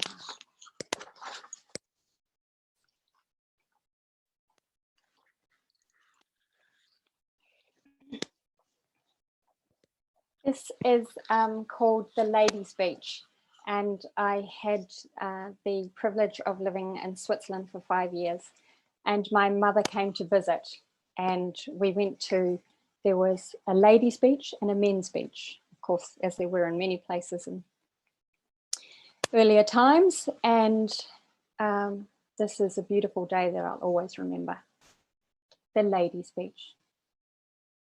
My mother and I lay on the beach reading, sun-soaked pebbles pressing into bones, warming innards, the grains of coarse sand sliding through insistent toes. Our bodies had bore more angst than fragility might ask of strangers, as it was for many who'd walked before us. And as we looked across the dark emerald lake, I wondered how many memories could water hold? Strumming afternoon tide with circling hands, we'd once sought to summon seahorses to drink, imagining the rainbow herd grasping hooked tails and turning inwards to blow loyal kisses from candy floss tinted snouts. My mother ate a rose tinted peach that afternoon, and it dripped gold onto the hot, thirsty stones. She was delighted. I wrote a poem in the sand with my beating heart, asking who hadn't changed their colours for love.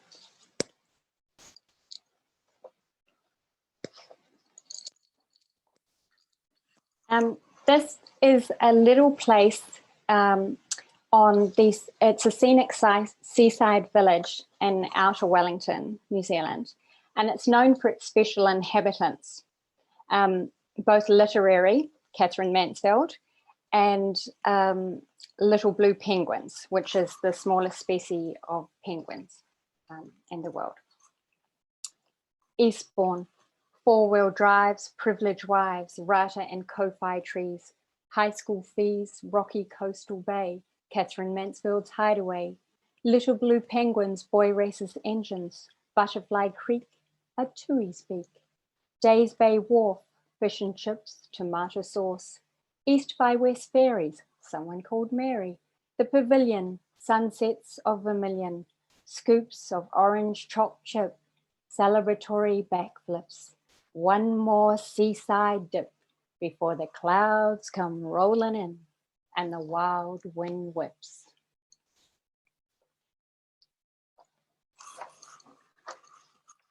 And my last poem is called Of Salt and Sand, which I'm hoping will be the name of my book. Love, you are an unborn child with an offspring of tears, the lover who cradled night stars but spat out dawn's pips, leaving buried sonnets in the crevices of hip bones unread. Slick as tarred bird, a rucksack full of mistresses, red russet sails flirting on the edge of the wind, a blood orange opus at even tide, as phosphorescent as the wake, the glow of salt-watered taffy seas, an abstract noun no moon could anchor. Thank you very much.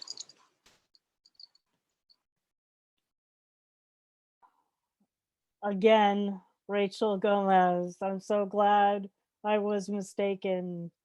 And I want to put my name down on the list for the first pre-order of your book of Salt and Sand. You've heard it here. Bless you. Sign me up right now. Let's start those pre-orders right now. Thank you. Thank you so much. Well, our final featured reader before we go to the open mic is another illustrious human in this family of poetry, as Fergus said. And I am always grateful when Yuyutsu agrees to stay up very, very late to be with us, joining us from Kathmandu. And so let me not hesitate. Let me just go to the bio so that we can move things along, but with my immense gratitude to you, my friend, and those of you who did not see the did not join us for the reading from Pratik that we held in November. Go back to the video and see the readers that what you does so well in curating as the editor of Pratik, and I hope we can do another reading soon. Well, Yuyutsu Sharma has published 9 poetry collections. That's so many that I can't do it on my one hand, as I am always putting the fingers up of books. His books include The Second Buddha Walk, A Blizzard in My Bones, and many others. He is the editor, as I've mentioned, of the International Journal, and we can't talk about it enough, the International Journal Pratik, and a recipient of many fellowships and grants from such esteemed sources as the Rockefeller Foundation and the Ireland Literature Exchange. He is a translator and editor of anthologies. He travels and reads widely, and I know that the pandemic has been difficult in that it has hampered those things that you do so well. And half the year he travels, performs, and conducts workshops worldwide. And he loves trekking in the Himalayas when he is back home. I am very happy to welcome Yuyutsu Sharma as our final featured reader for today. Namaste. Thank you very much. Am I audible? Can you hear me? I'm very glad to join this reading as the last reader. And I'm sorry about the earlier one because I could not, because of technical issue, the power failure, I couldn't join in time. Yeah. I'm so glad Carolyne took over and read some of the poems that are appearing in Pratik. And also I opened the reading at a very sad moment as Tanya was reading. And I think it's such a awful thing for us to be suffering like this, and humanity at large due to pandemic and due to all the injustice and hate. I think poetry has more role to play. I will begin with this poem that I wrote when I was in New York City. I went there. I just arrived I was in New York University, and I heard this massacre in Newtown massacre, where this guy had killed the students and killed his own mother. I love my mother so much. I think of her every morning, every evening, and she passed in 2003, and I have not been able to get her away from my mind even today. So this poem, I was shocked that he killed not just children but also his own mother. It's about and someone has to speak out, and so this poem about my mother, whom I loved so much, is called After Newtown Massacre, a Prayer. How can I forget you? How can I forget you on the edge of these shores, emblazoned from the tears of the innocent, dripping like tar in the fields of snow? How can I forget you, Ma?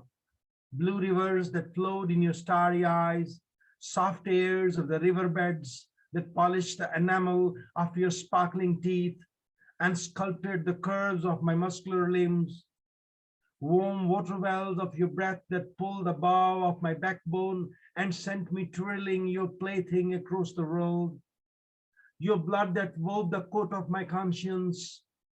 How can I forget you? How can I forget you, the nishi in the crevice of our crumbling brick wall, vermilion powder paste, grains of rice, and a blunt coin tied up in a scarlet thread, where once you laid a winged seed to sprout a deity out of it. How can I forget you?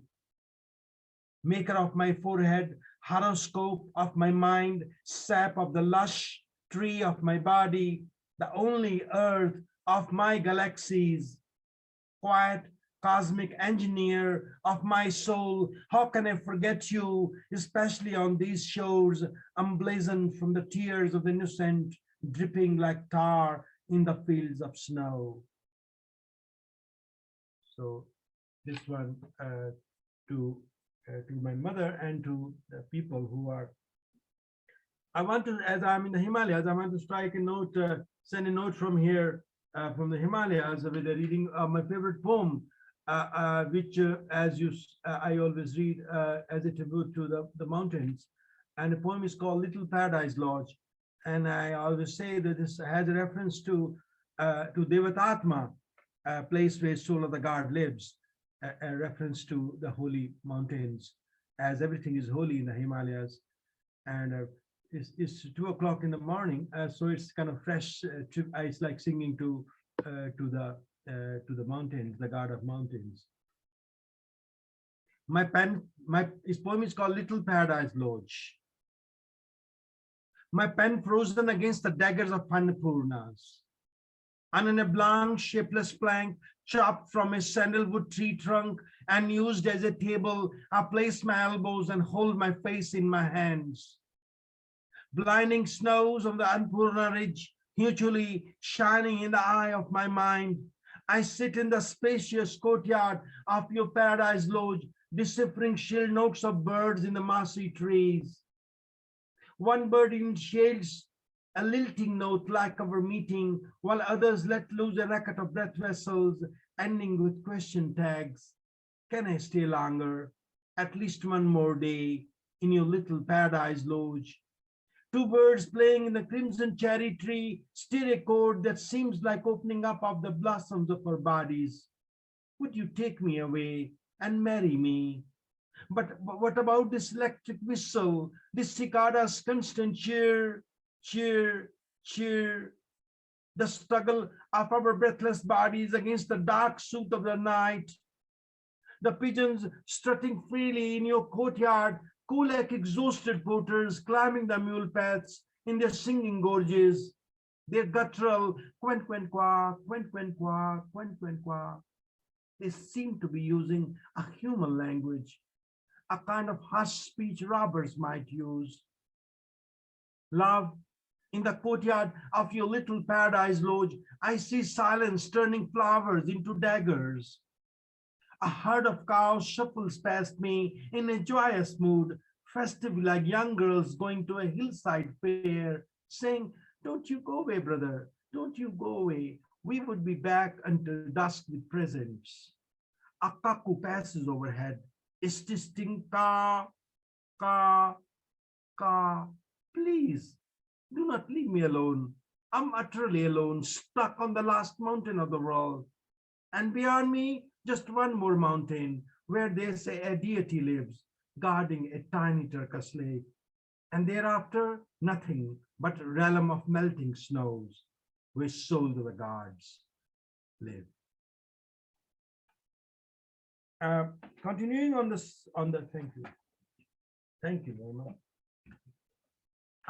Continuing on the same theme of pandemic, it has been so harsh, and I'm stuck here for more than a year, and I have not been able to go even to New Delhi, what to talk of coming back to New York City. And life has changed. It is very, and the mighty and the oppressors have become more strong, and I can believe in a year it can happen, and the whole humanity goes to turn into a kind of debris of hopelessness. I don't know how poetry is going to deal with this.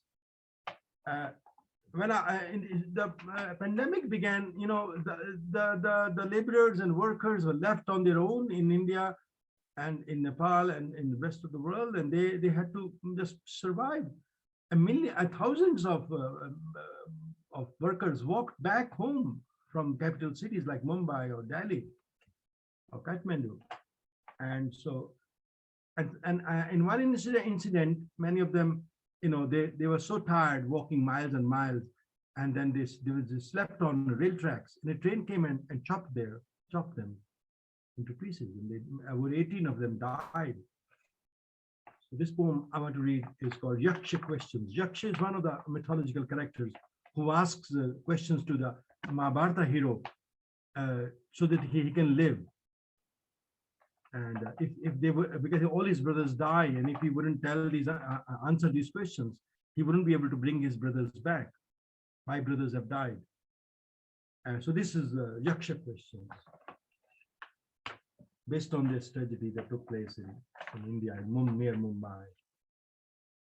What's heavier than earth? The weight of sleep on your shoulders as you walk alone in the night. What's sharper than the wind? The edges of splintered stones on the railroad track steering through your flip-flops on a blind night. What's holier than the Lord? Faces of your children asleep on your shoulders, quaking from the throes of carrying your beloved load nonstop on the highway under the growling surveillance of a ruthless sun. What's hotter than fire? Tears streaming out of your parents' questions as they wait on the bare cot under a leafless tree on the edge of a barren field. What's saltier than the sea? You're drowning in the ocean of your sweat, stinging wounds scraped by soft-nailed supervisors of a twisted regime all over your famished frame. What is the arrogance? The ability to see nothing, not even a baby slithering through an orphaned womb on the blazing roadside spot of our national highway. What's the news? Your bones being ground like sugar canes in the grinding machine of an indifferent polity. Who cares for people not breathing? The one who cooks you alive in the cauldron of a simmering day with misshapen ladle sculpted out of the moldy flesh of the sacred books, dripping larva of hatred. And who's the traitor? The one who leaves you alone to die on the highway and goes to rejoice in the shelter of his own belly and festering pit of greed below.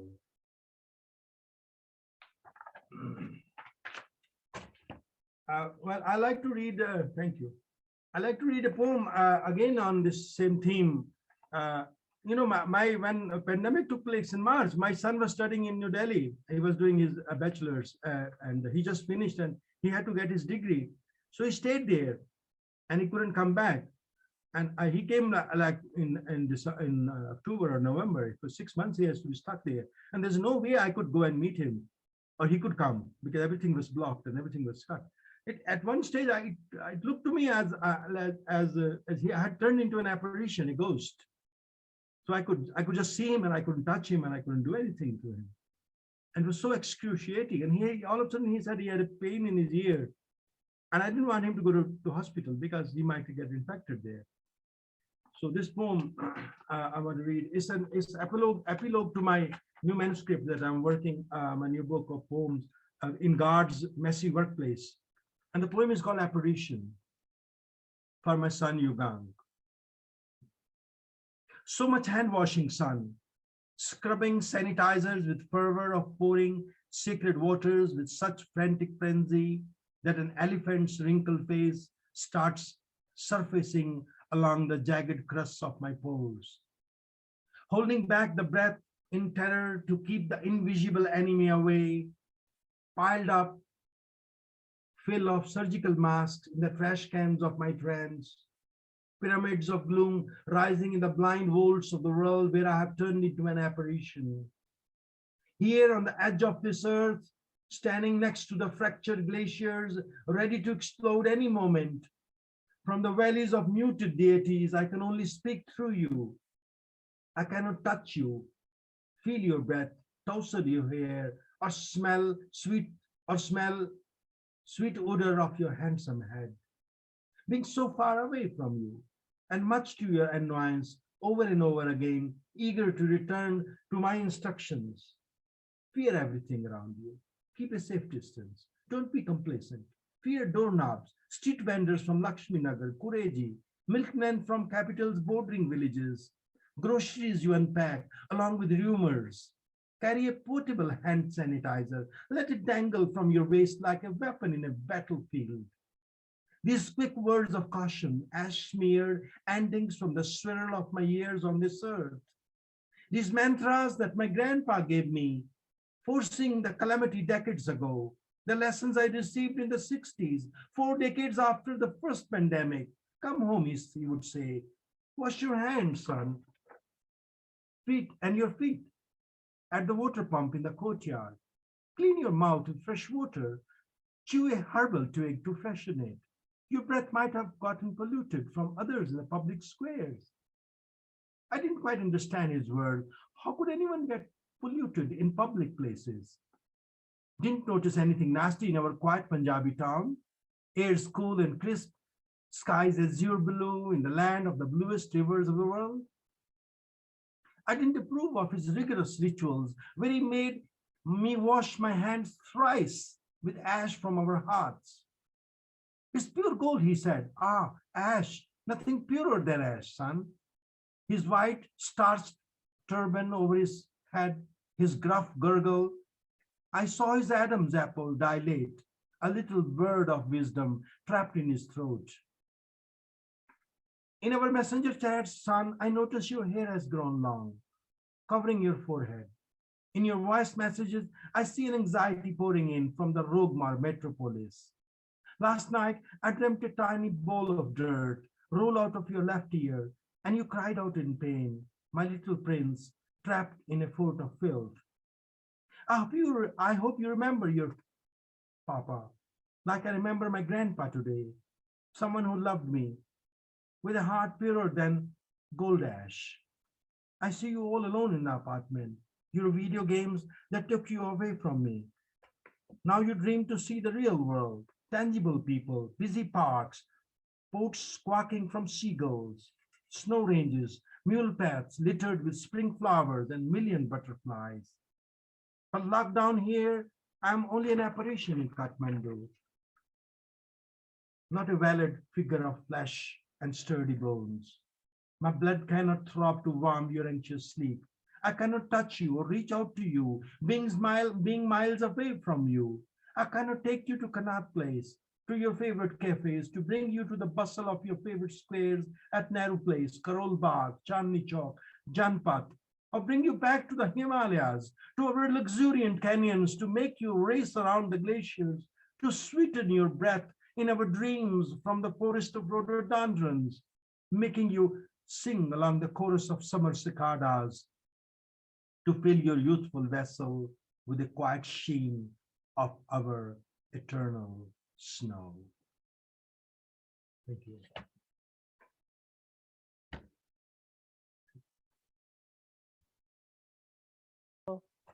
Thank you so much, you. And I'm a person sitting here in Old Saybrook, Connecticut, where I've been with my elder parents for the past 4 months, and I'm leaving next week. And while it's had its challenges, I'm glad that I've been able to be with them, and I look forward to your reunion with your family, of course, and to all of you out there who have been separated from your beloveds for far too long a time. Well, I wanted to also say that to kind of quote what Yu had said in one of his poems, what's heavier than earth? And I thought a lot about that line as you were saying it, and it's been a very, very heavy time, obviously, this past year. But yet we continue to speak out, and we continue to witness, and we just continue to call out. And that's, as difficult as it's been, I also think that it has brought a modicum of light and hope. It's certainly why I come to this weird screen every week to have that modicum of hope. I want to thank each of our featured readers for bringing their complete humanity from all around the globe today on World Poetry Day. You heard today from Carolyne Wright, Indran Amirthanayagam, Tanya Ko Hong, Fergus Hogan, Rachel Gomez, and Yuyutsu Sharma. Thank you to all of you. Peace, love, and poetry. And now we go to the open mic with a reminder that the best way to continue for us to have these readings is for everybody to keep writing. And that means support the poets. So please support the poets by buying a book or 2 or 20 today. And Kim Ports Parsons has graciously been putting all the links in the chat. Buy one collection today, at the very least, if you have the resources, my friends. All right, we go to our open mic, 8 more poets. What I love about Cultivating Voices live poetry is that on any given day, the open mic readers can be could just as well be the features, and they will be, and they have been. So I'm going to move to the open mic readers. Thank you for being here and extending our World Poetry Day reading. We will start with this reminder that everybody has, it's one poem, your own or someone else's, up to 3 minutes. And we will begin with our dear brother. And let me get one. Yes, our dear brother, Amit Dahiyabadshah. Hello. Hello.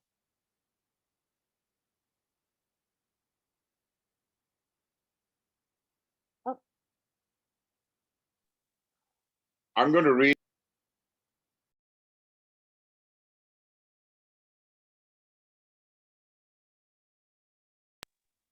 This 2-volume anthology called Here and Now.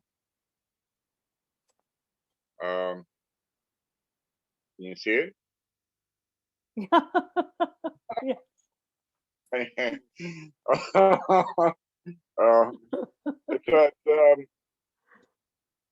It's in many ways a milestone for poetry in India because it's a 2-volume anthology brought out at a time when people felt that poetry wouldn't sell. It's almost 1,000 pages of poetry. And the poem I want to read from this is called Here and Now, which is also where the collection gets its title, Here and Now. Can you hear me, please?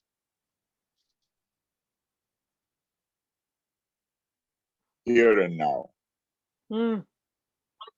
Break the hourglass, scatter sand. Time spends itself upon the open, empty, waiting hand. In vacant darkness, fate looms, weaving endless dreams of broken past and unbuilt future. Break the hourglass, scatter sand. Time spends itself upon the open, empty, waiting hand. In the vacant darkness, fate looms, weaving endless dreams of broken past and unbuilt future. Between frozen ether, the unbroken dawn, your wings are bound in sleeping shroud. The sun, an instrument of your vision, to lightly brush and gild the dawn. It shimmers sweet and waits upon the opening of your eyes. It's true that time has flown and still it flies, but look how vast the new horizon lies. Between the frozen ether, the unbroken dawn, your wings are bound in sleeping shroud. The sun, an instrument of your vision, to lightly brush and gild the dawn. It shimmers sweet and waits upon the opening of your eyes. It's true that time has flown and still it flies, but look how vast the new horizon lies. Wake now, the future begs a footprint. Wake now, the future begs a footprint across the slow quicksand of too much stillness.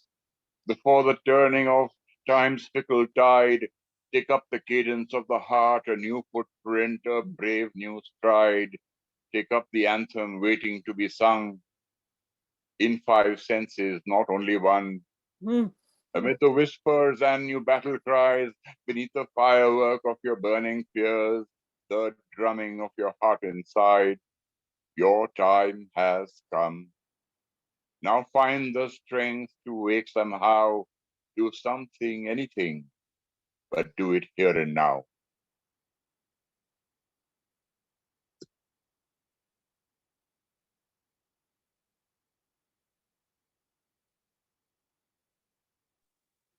Thank you so much, Amit.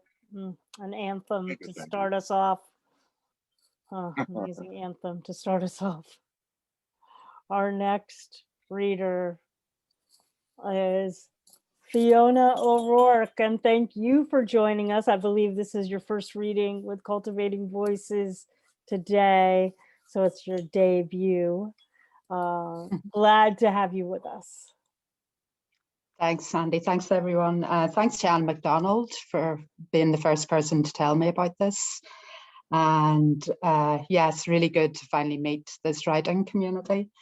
And this is my first time reading poetry in real life, or on Zoom. I've only read, short stories before. So I was raised in the north of Ireland, so it was actually not unlike living in a time of pandemic, from the point of view of constantly having bad news looming over you, or, that sense of waiting. So I suppose I was well prepared for the pandemic, maybe. So these are based on true events. I'll just read. Okay. Always in their sight. Propaganda on our screen paints decent men in army green, blitzed by angry motorists. Why don't you go and catch some terrorists? Army checkpoint dissects street, where British soldier says to me, all right, darling, you 16. The smirking playground Hallion wields a gun like some D'Artagnan. I am in his rifle's sight. I am 12. In Uncle's village, all eyes keen for deviation. I laugh back with fear and not flirtation. I may run for cover, not for fun. Jeep load whistles, traffic lights. I pray green, not stoplight sheen. Rifled men will always make the most of captive host. Fat slag, whore, ugly bag. Boys will be boys, their top man rolls his eyes. I am 19, not fat, not ugly, but try and tell me otherwise. At work, a colleague tells me of her clients, teenage girls fired into jeeps. Squaddy fun, them boys don't believe it's rape. While street women lose an hour's pay, nightly freebies to the military, safe keeps their workplace in the alley. I am 25, know why they can't call the law. My friend, a heads down civvy desker, breaks official secrets with the details. In stations, female cops must drop their tights, for they are classed as conjugal rights. And this is Time Bomb. Some days a stranger's leer mad eyes will steer your glance to 12 years back. A wee girl wakes by lightning crack, the tail end of a thunder dream, where sea roars fit to breach the wall, to haul you from your doll's house bed. Shards crunch a new path in the hall, turns out to be a warning call. The front porch naked, windows gone, reveal a smouldering metal carcass, a car door sprawled upon the lawn. Dad's jigsaw head and shattered screen, nodding, calling, half alive, while on the road, a sundered engine, solo hand and sweater sleeve, white shirt cuff, no hint of blood that crowns the blown off arm. Statue cold, you watch a crew unlid the car like Sam Campbell's soup. Take Dad away on stretcher bed, way too long for half a man. A fireman cries, wipes smoke raw eyes, then steers his glance to your way. And to this day, when you close yours, you're sure those eyes were meant to say, you should have said goodbye, wee girl, you should have said goodbye. Thanks, everyone. Thank you so much, Fiona, and brava on your first poetry reading. And I look forward to being at your second and third and fourth and many more. And welcome to Cultivating Voices, live poetry. What a day for you to come to your first reading. What a thing to experience today. Well, our next reader is Matt Mooney. A reminder, folks, one poem up to 3 minutes, your own or someone else's. No worries, Fiona. Great to have two. It's no problem. Hello, Matt Mooney.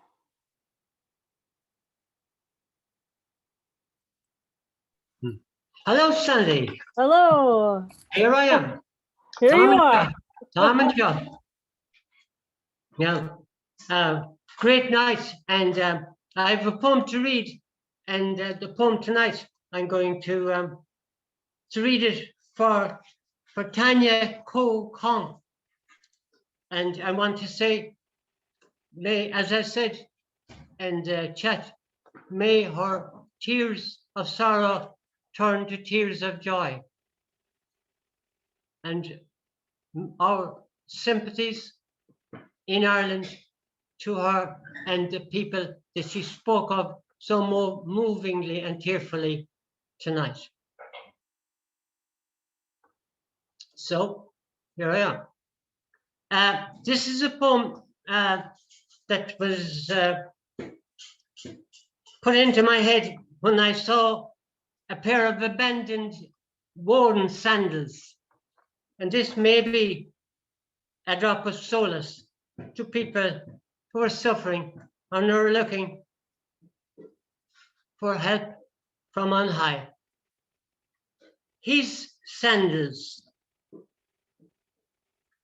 These could be his worn sandals, left behind after being on earth, when we had him to ourselves, teaching us in parables with the love from the safety of a fishing boat, the people crowded on the shore. Sandals, the Messiah yet to come, spoken of by his cousin St. John, which he said he'd not be worthy to unloosen, and neither would I. I'd follow in his footsteps, though I know they'd lead me to his door. Thank you.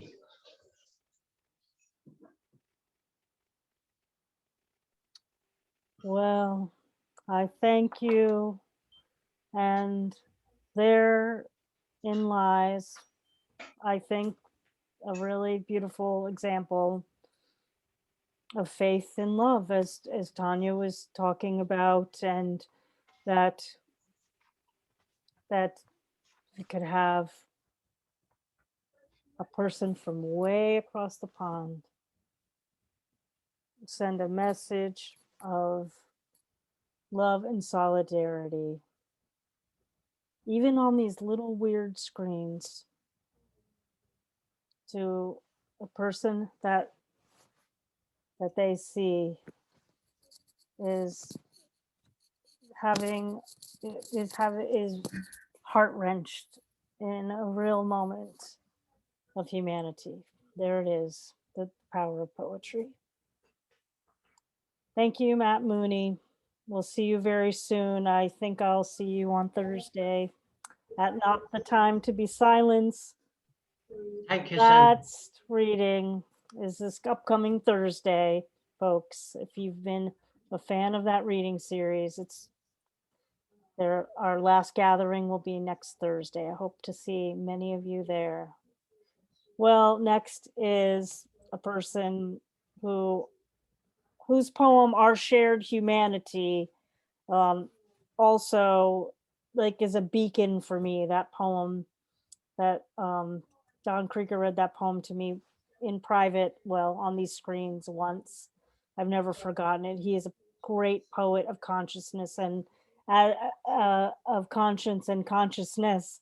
And as you know, we couldn't do Cultivating Voices live poetry without Don Krieger. Thank you. Welcome. Thanks, everyone. Psalm 151.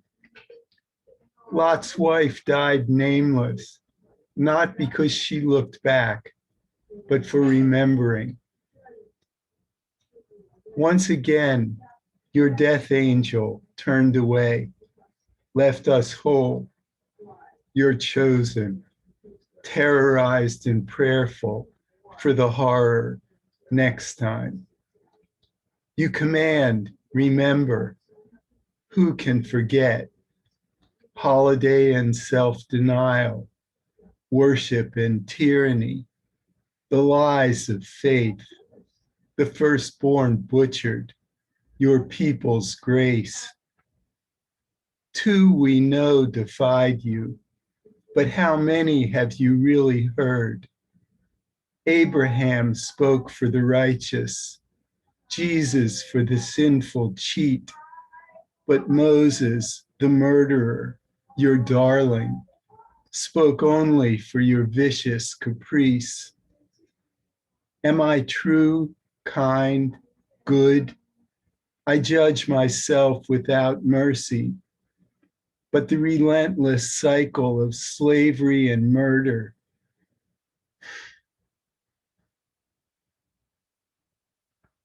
We do in your image.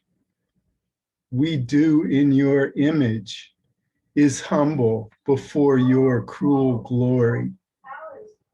If you truly exist and hear, then hear this.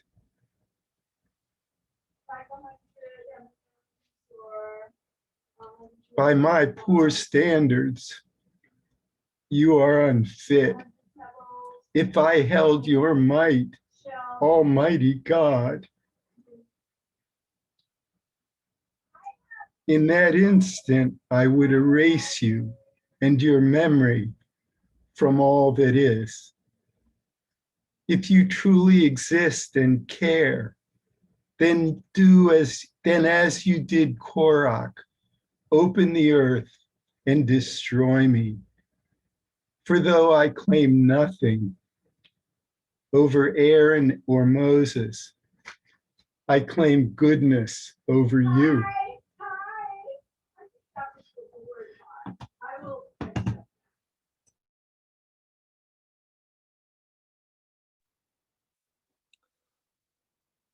Thank you.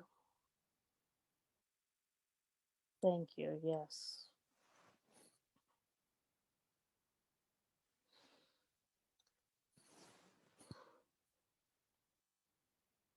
Well, next, we have joining us from South Dakota is Marcella Remund. Hello, glad you could be here today. Thank you, Sandy. I don't know if I can follow Don. That was pretty amazing, Don. Wow. So I'm reading a poem for International Poetry Day. And this is called How to Practice Poetry. Take a long walk, breathe deep, taste the air, keep your eyes open, try not to think, wet your lips with your tongue, tilt your head slightly into the wind, separate the sound of a single stone cracking under your boot. Feel the difference in weight between a milkweed seed and a blackbird's feather. Stray from the road on your way home until you are waist high in wet corn. Approach your house from the back. Whistle for the dog with the white mark like a crescent moon on his chest. Look your children in the eyes when they speak to you and raise your eyebrows and smile when they smile. Notice your son's mouth curves up on one side and his fingers are long and squared off at the tips like his father's. Search your daughter's right heel for the star-shaped scar where they tapped her for blood when she was 2 days new. Drop everything when your husband gets that soft, glazed look and presses his palm into the small of your back. Think to yourself how like the spreading roots of a silver maple are his hands. Thank you.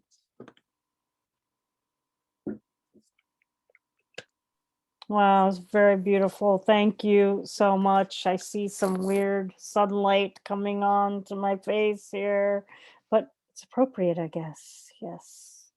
Thank you. And I know that you're doing a reading series also from time to time. Fantastic. Please post onto our site. And what I love about Marcella's reading series is that she brings a feature and other people, and also has the students from the University of South Dakota reading as well. So it's I love that, being able to model so for your students in real live time. So keep up the good work, and thank you for being here today on World Poetry Day. Well, next we move to the Mountain Time Zone with our good friend, Bill Nevins. Hello, Bill. Hey, hi. Maybe I should take this off. You know, you never know. I don't know if you can hear me. Can you hear me? Yeah, you can hear me. Okay, good. I would, oh, I see what the problem is. Wait a minute. Okay. I never read this poem out loud, but I think I want to, especially because it's a year into this wonderful community that Sandy, that you created. And I think I'm going to sort of dedicate this to Amit, because we share some things and he knows. This is called Afghanistan Sunrise. Before he got hit by the Haqqani network, he posted a picture of a lonely unmanned machine gun, M60, I suppose, alone on an Afghan mountain range near sunrise. I remembered his eyes. When I heard by phone that he had died, it was nearly sunrise in New Mexico. I tried to focus on our American sunrise glory for him to see through me, because I knew now he had no eyes himself to see. He won his first Purple Heart a month before he died. Out on a mission in the dark, that sniper's bullet ripped his shoulder, a bloody hole. Yet he kept his radio on. The medics shot him up with ketamine to get him off the dark battlefield, that Afghan village scene, because he did not want to leave his team, and radioed them, "This is Liam. I'm hit. Lower the cannons." Their war brothers' battle cry. September 20, 2013. I planned to phone him the next morning, but he was already dead by then. It was September 21 in Afghanistan by then. Green on blue, they say. Friendly forces firing on American troops. Actually, it should be red on blue, an enemy infiltrator attack on a US troop. But the Army would rather not admit that coalition force is penetrated by sleeper agents who know our tactics, weapons, and faces too damned well. Yeah, like they always say, war is hell. Well, this was my own personal entrance to some taste of eternal damned fire anyway. Shot through his heart by an Afghan commando they had trusted and fought beside, a Tajik, an infiltrator, his special forces people now say, on the rifle sighting range that very last day of his final volunteer mission in Afghanistan. At his funeral in Denver, they said he was brave, loyal, hardworking, a keen shot, and funny. Funny. They called him L.J. Van, the radio man. He had planned to marry his love, fly planes, write a book about his Afghan translator. He had planned to come home in 2 weeks. He got to live his life. He got to die, but he still had his plans. L.J. Van, one funny guy. I remembered my son. I stared at the sun, how the sun doth rise, how the sun doth set. They say, life's a stitch, and then we die. From Denver to Afghanistan, from Afghanistan back to Denver, through Dover base along the way. I just gotta say, why? That's it.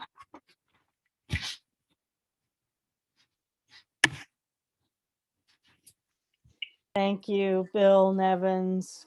Always a real honor to be in your company with your poetry and your humanity. Thank you for joining us today here on World Poetry Day. Thank you. Well, we're down to our last two readers in the open mic, and our second to last reader is my poetry neighbor in Olympia, Washington, my good friend Thomas. Thomas, hello, welcome. Thank you, Sandy. I'm, as usual, awed and humbled to be here. This is, as you said earlier, our family. This is the family that helps me keep going. And I think I figured out that sort of what this poem is about how poetry can keep us going. It's called How to Paddle a Kayak. Rain is falling on my roof in fat drops through the darkness, makes a strange resonance above, not hiss, not rumble, not friendly nor frightening, but I'm awake and thinking sometimes just washing the dishes is enough. And I want to think something else. So I reach my hand to the nightstand where it falls on a new volume of Transformer that I am only a few pages into, and now flex with one hand, riffling pages under my thumb in search of a random consolation. Where the pages stop themselves in the faint glow from a light left on in another room, I let my eyes drift down the page to discover the lines for this divination. Things are decided here. No one can tell the bones of the dead from those of the living. Tomas was born 8 days after my father's birth, and both are gone. Mother will be 93 this month and wants me to be that person already born who will, according to science, first live to 150. To which I say, I have no desire for that, if desire is a distant memory. To paddle a kayak after you have been left and your brother, father, even son has died, you must breathe. You must follow the ritual of breathing, of releasing rudder, sliding hull over lip of dock into mouth of dark water, slip yourself inside cockpit, feel a balance and a bounce of buoyancy. Reach your paddle to slice and pull.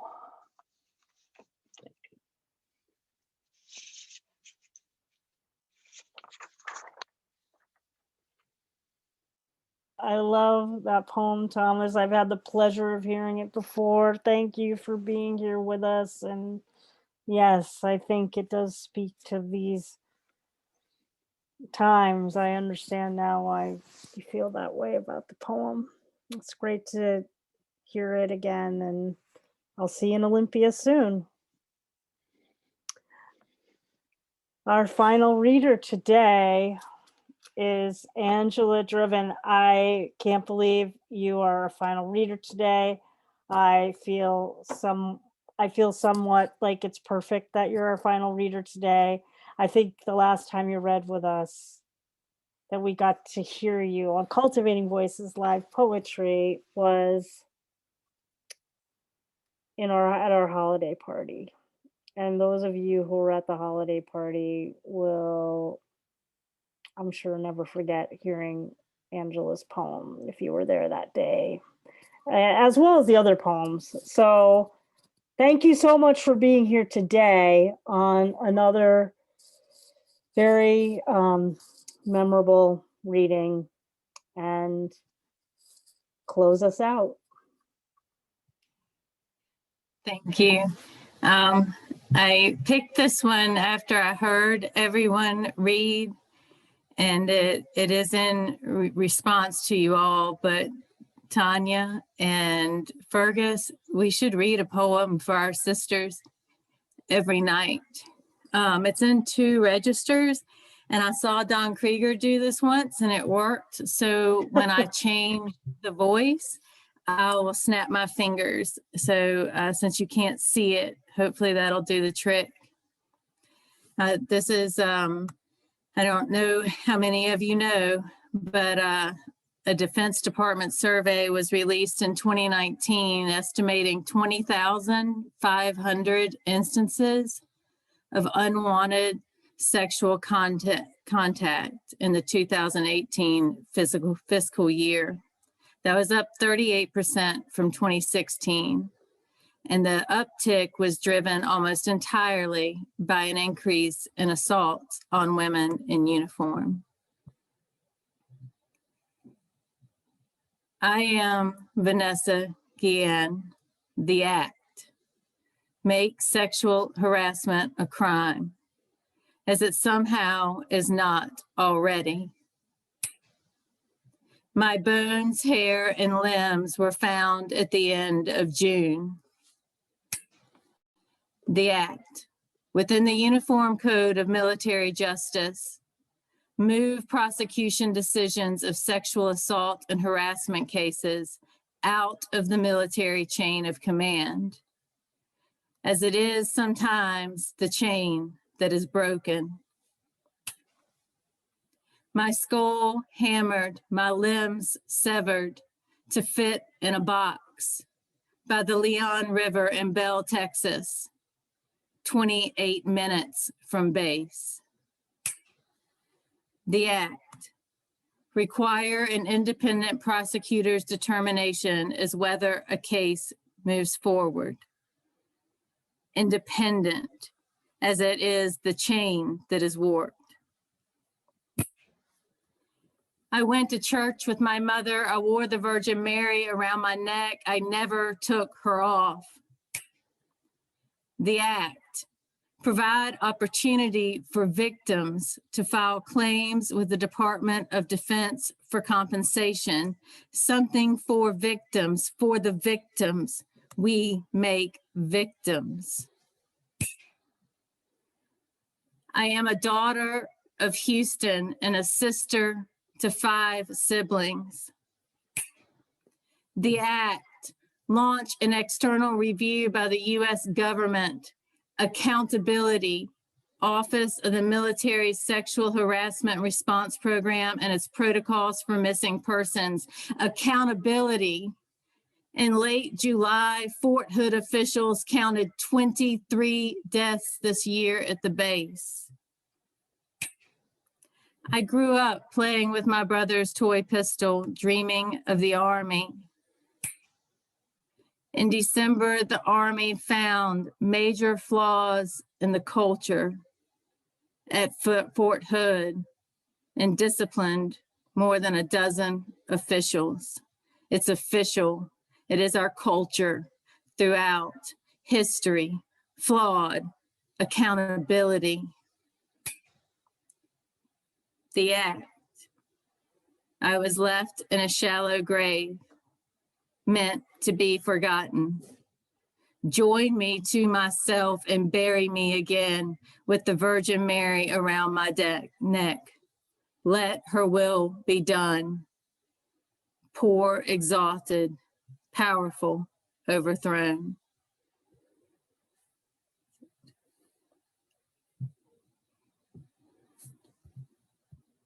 Thank you.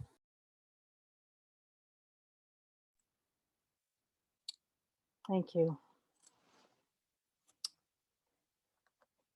I want to take a moment to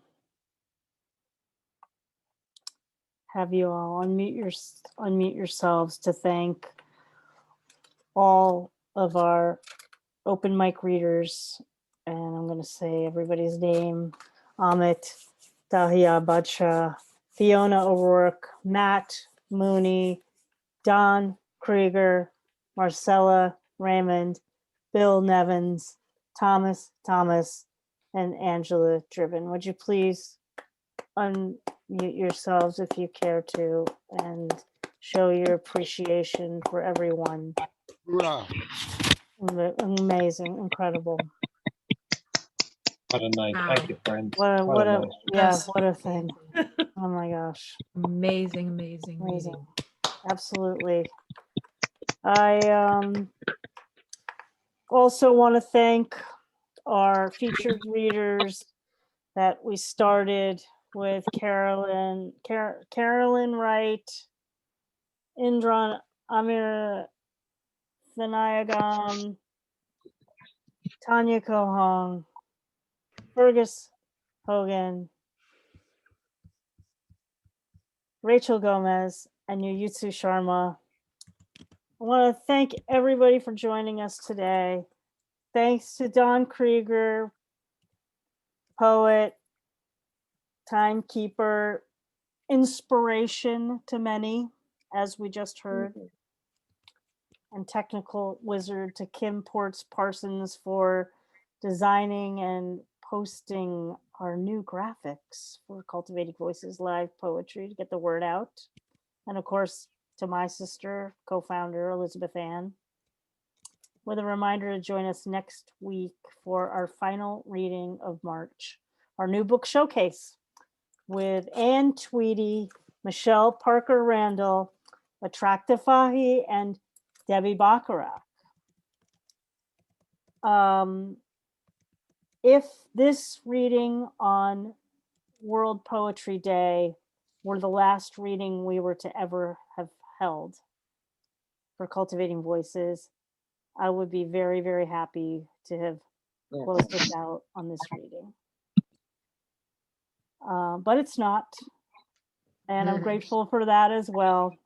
But nevertheless, thank you for an extraordinary showing today.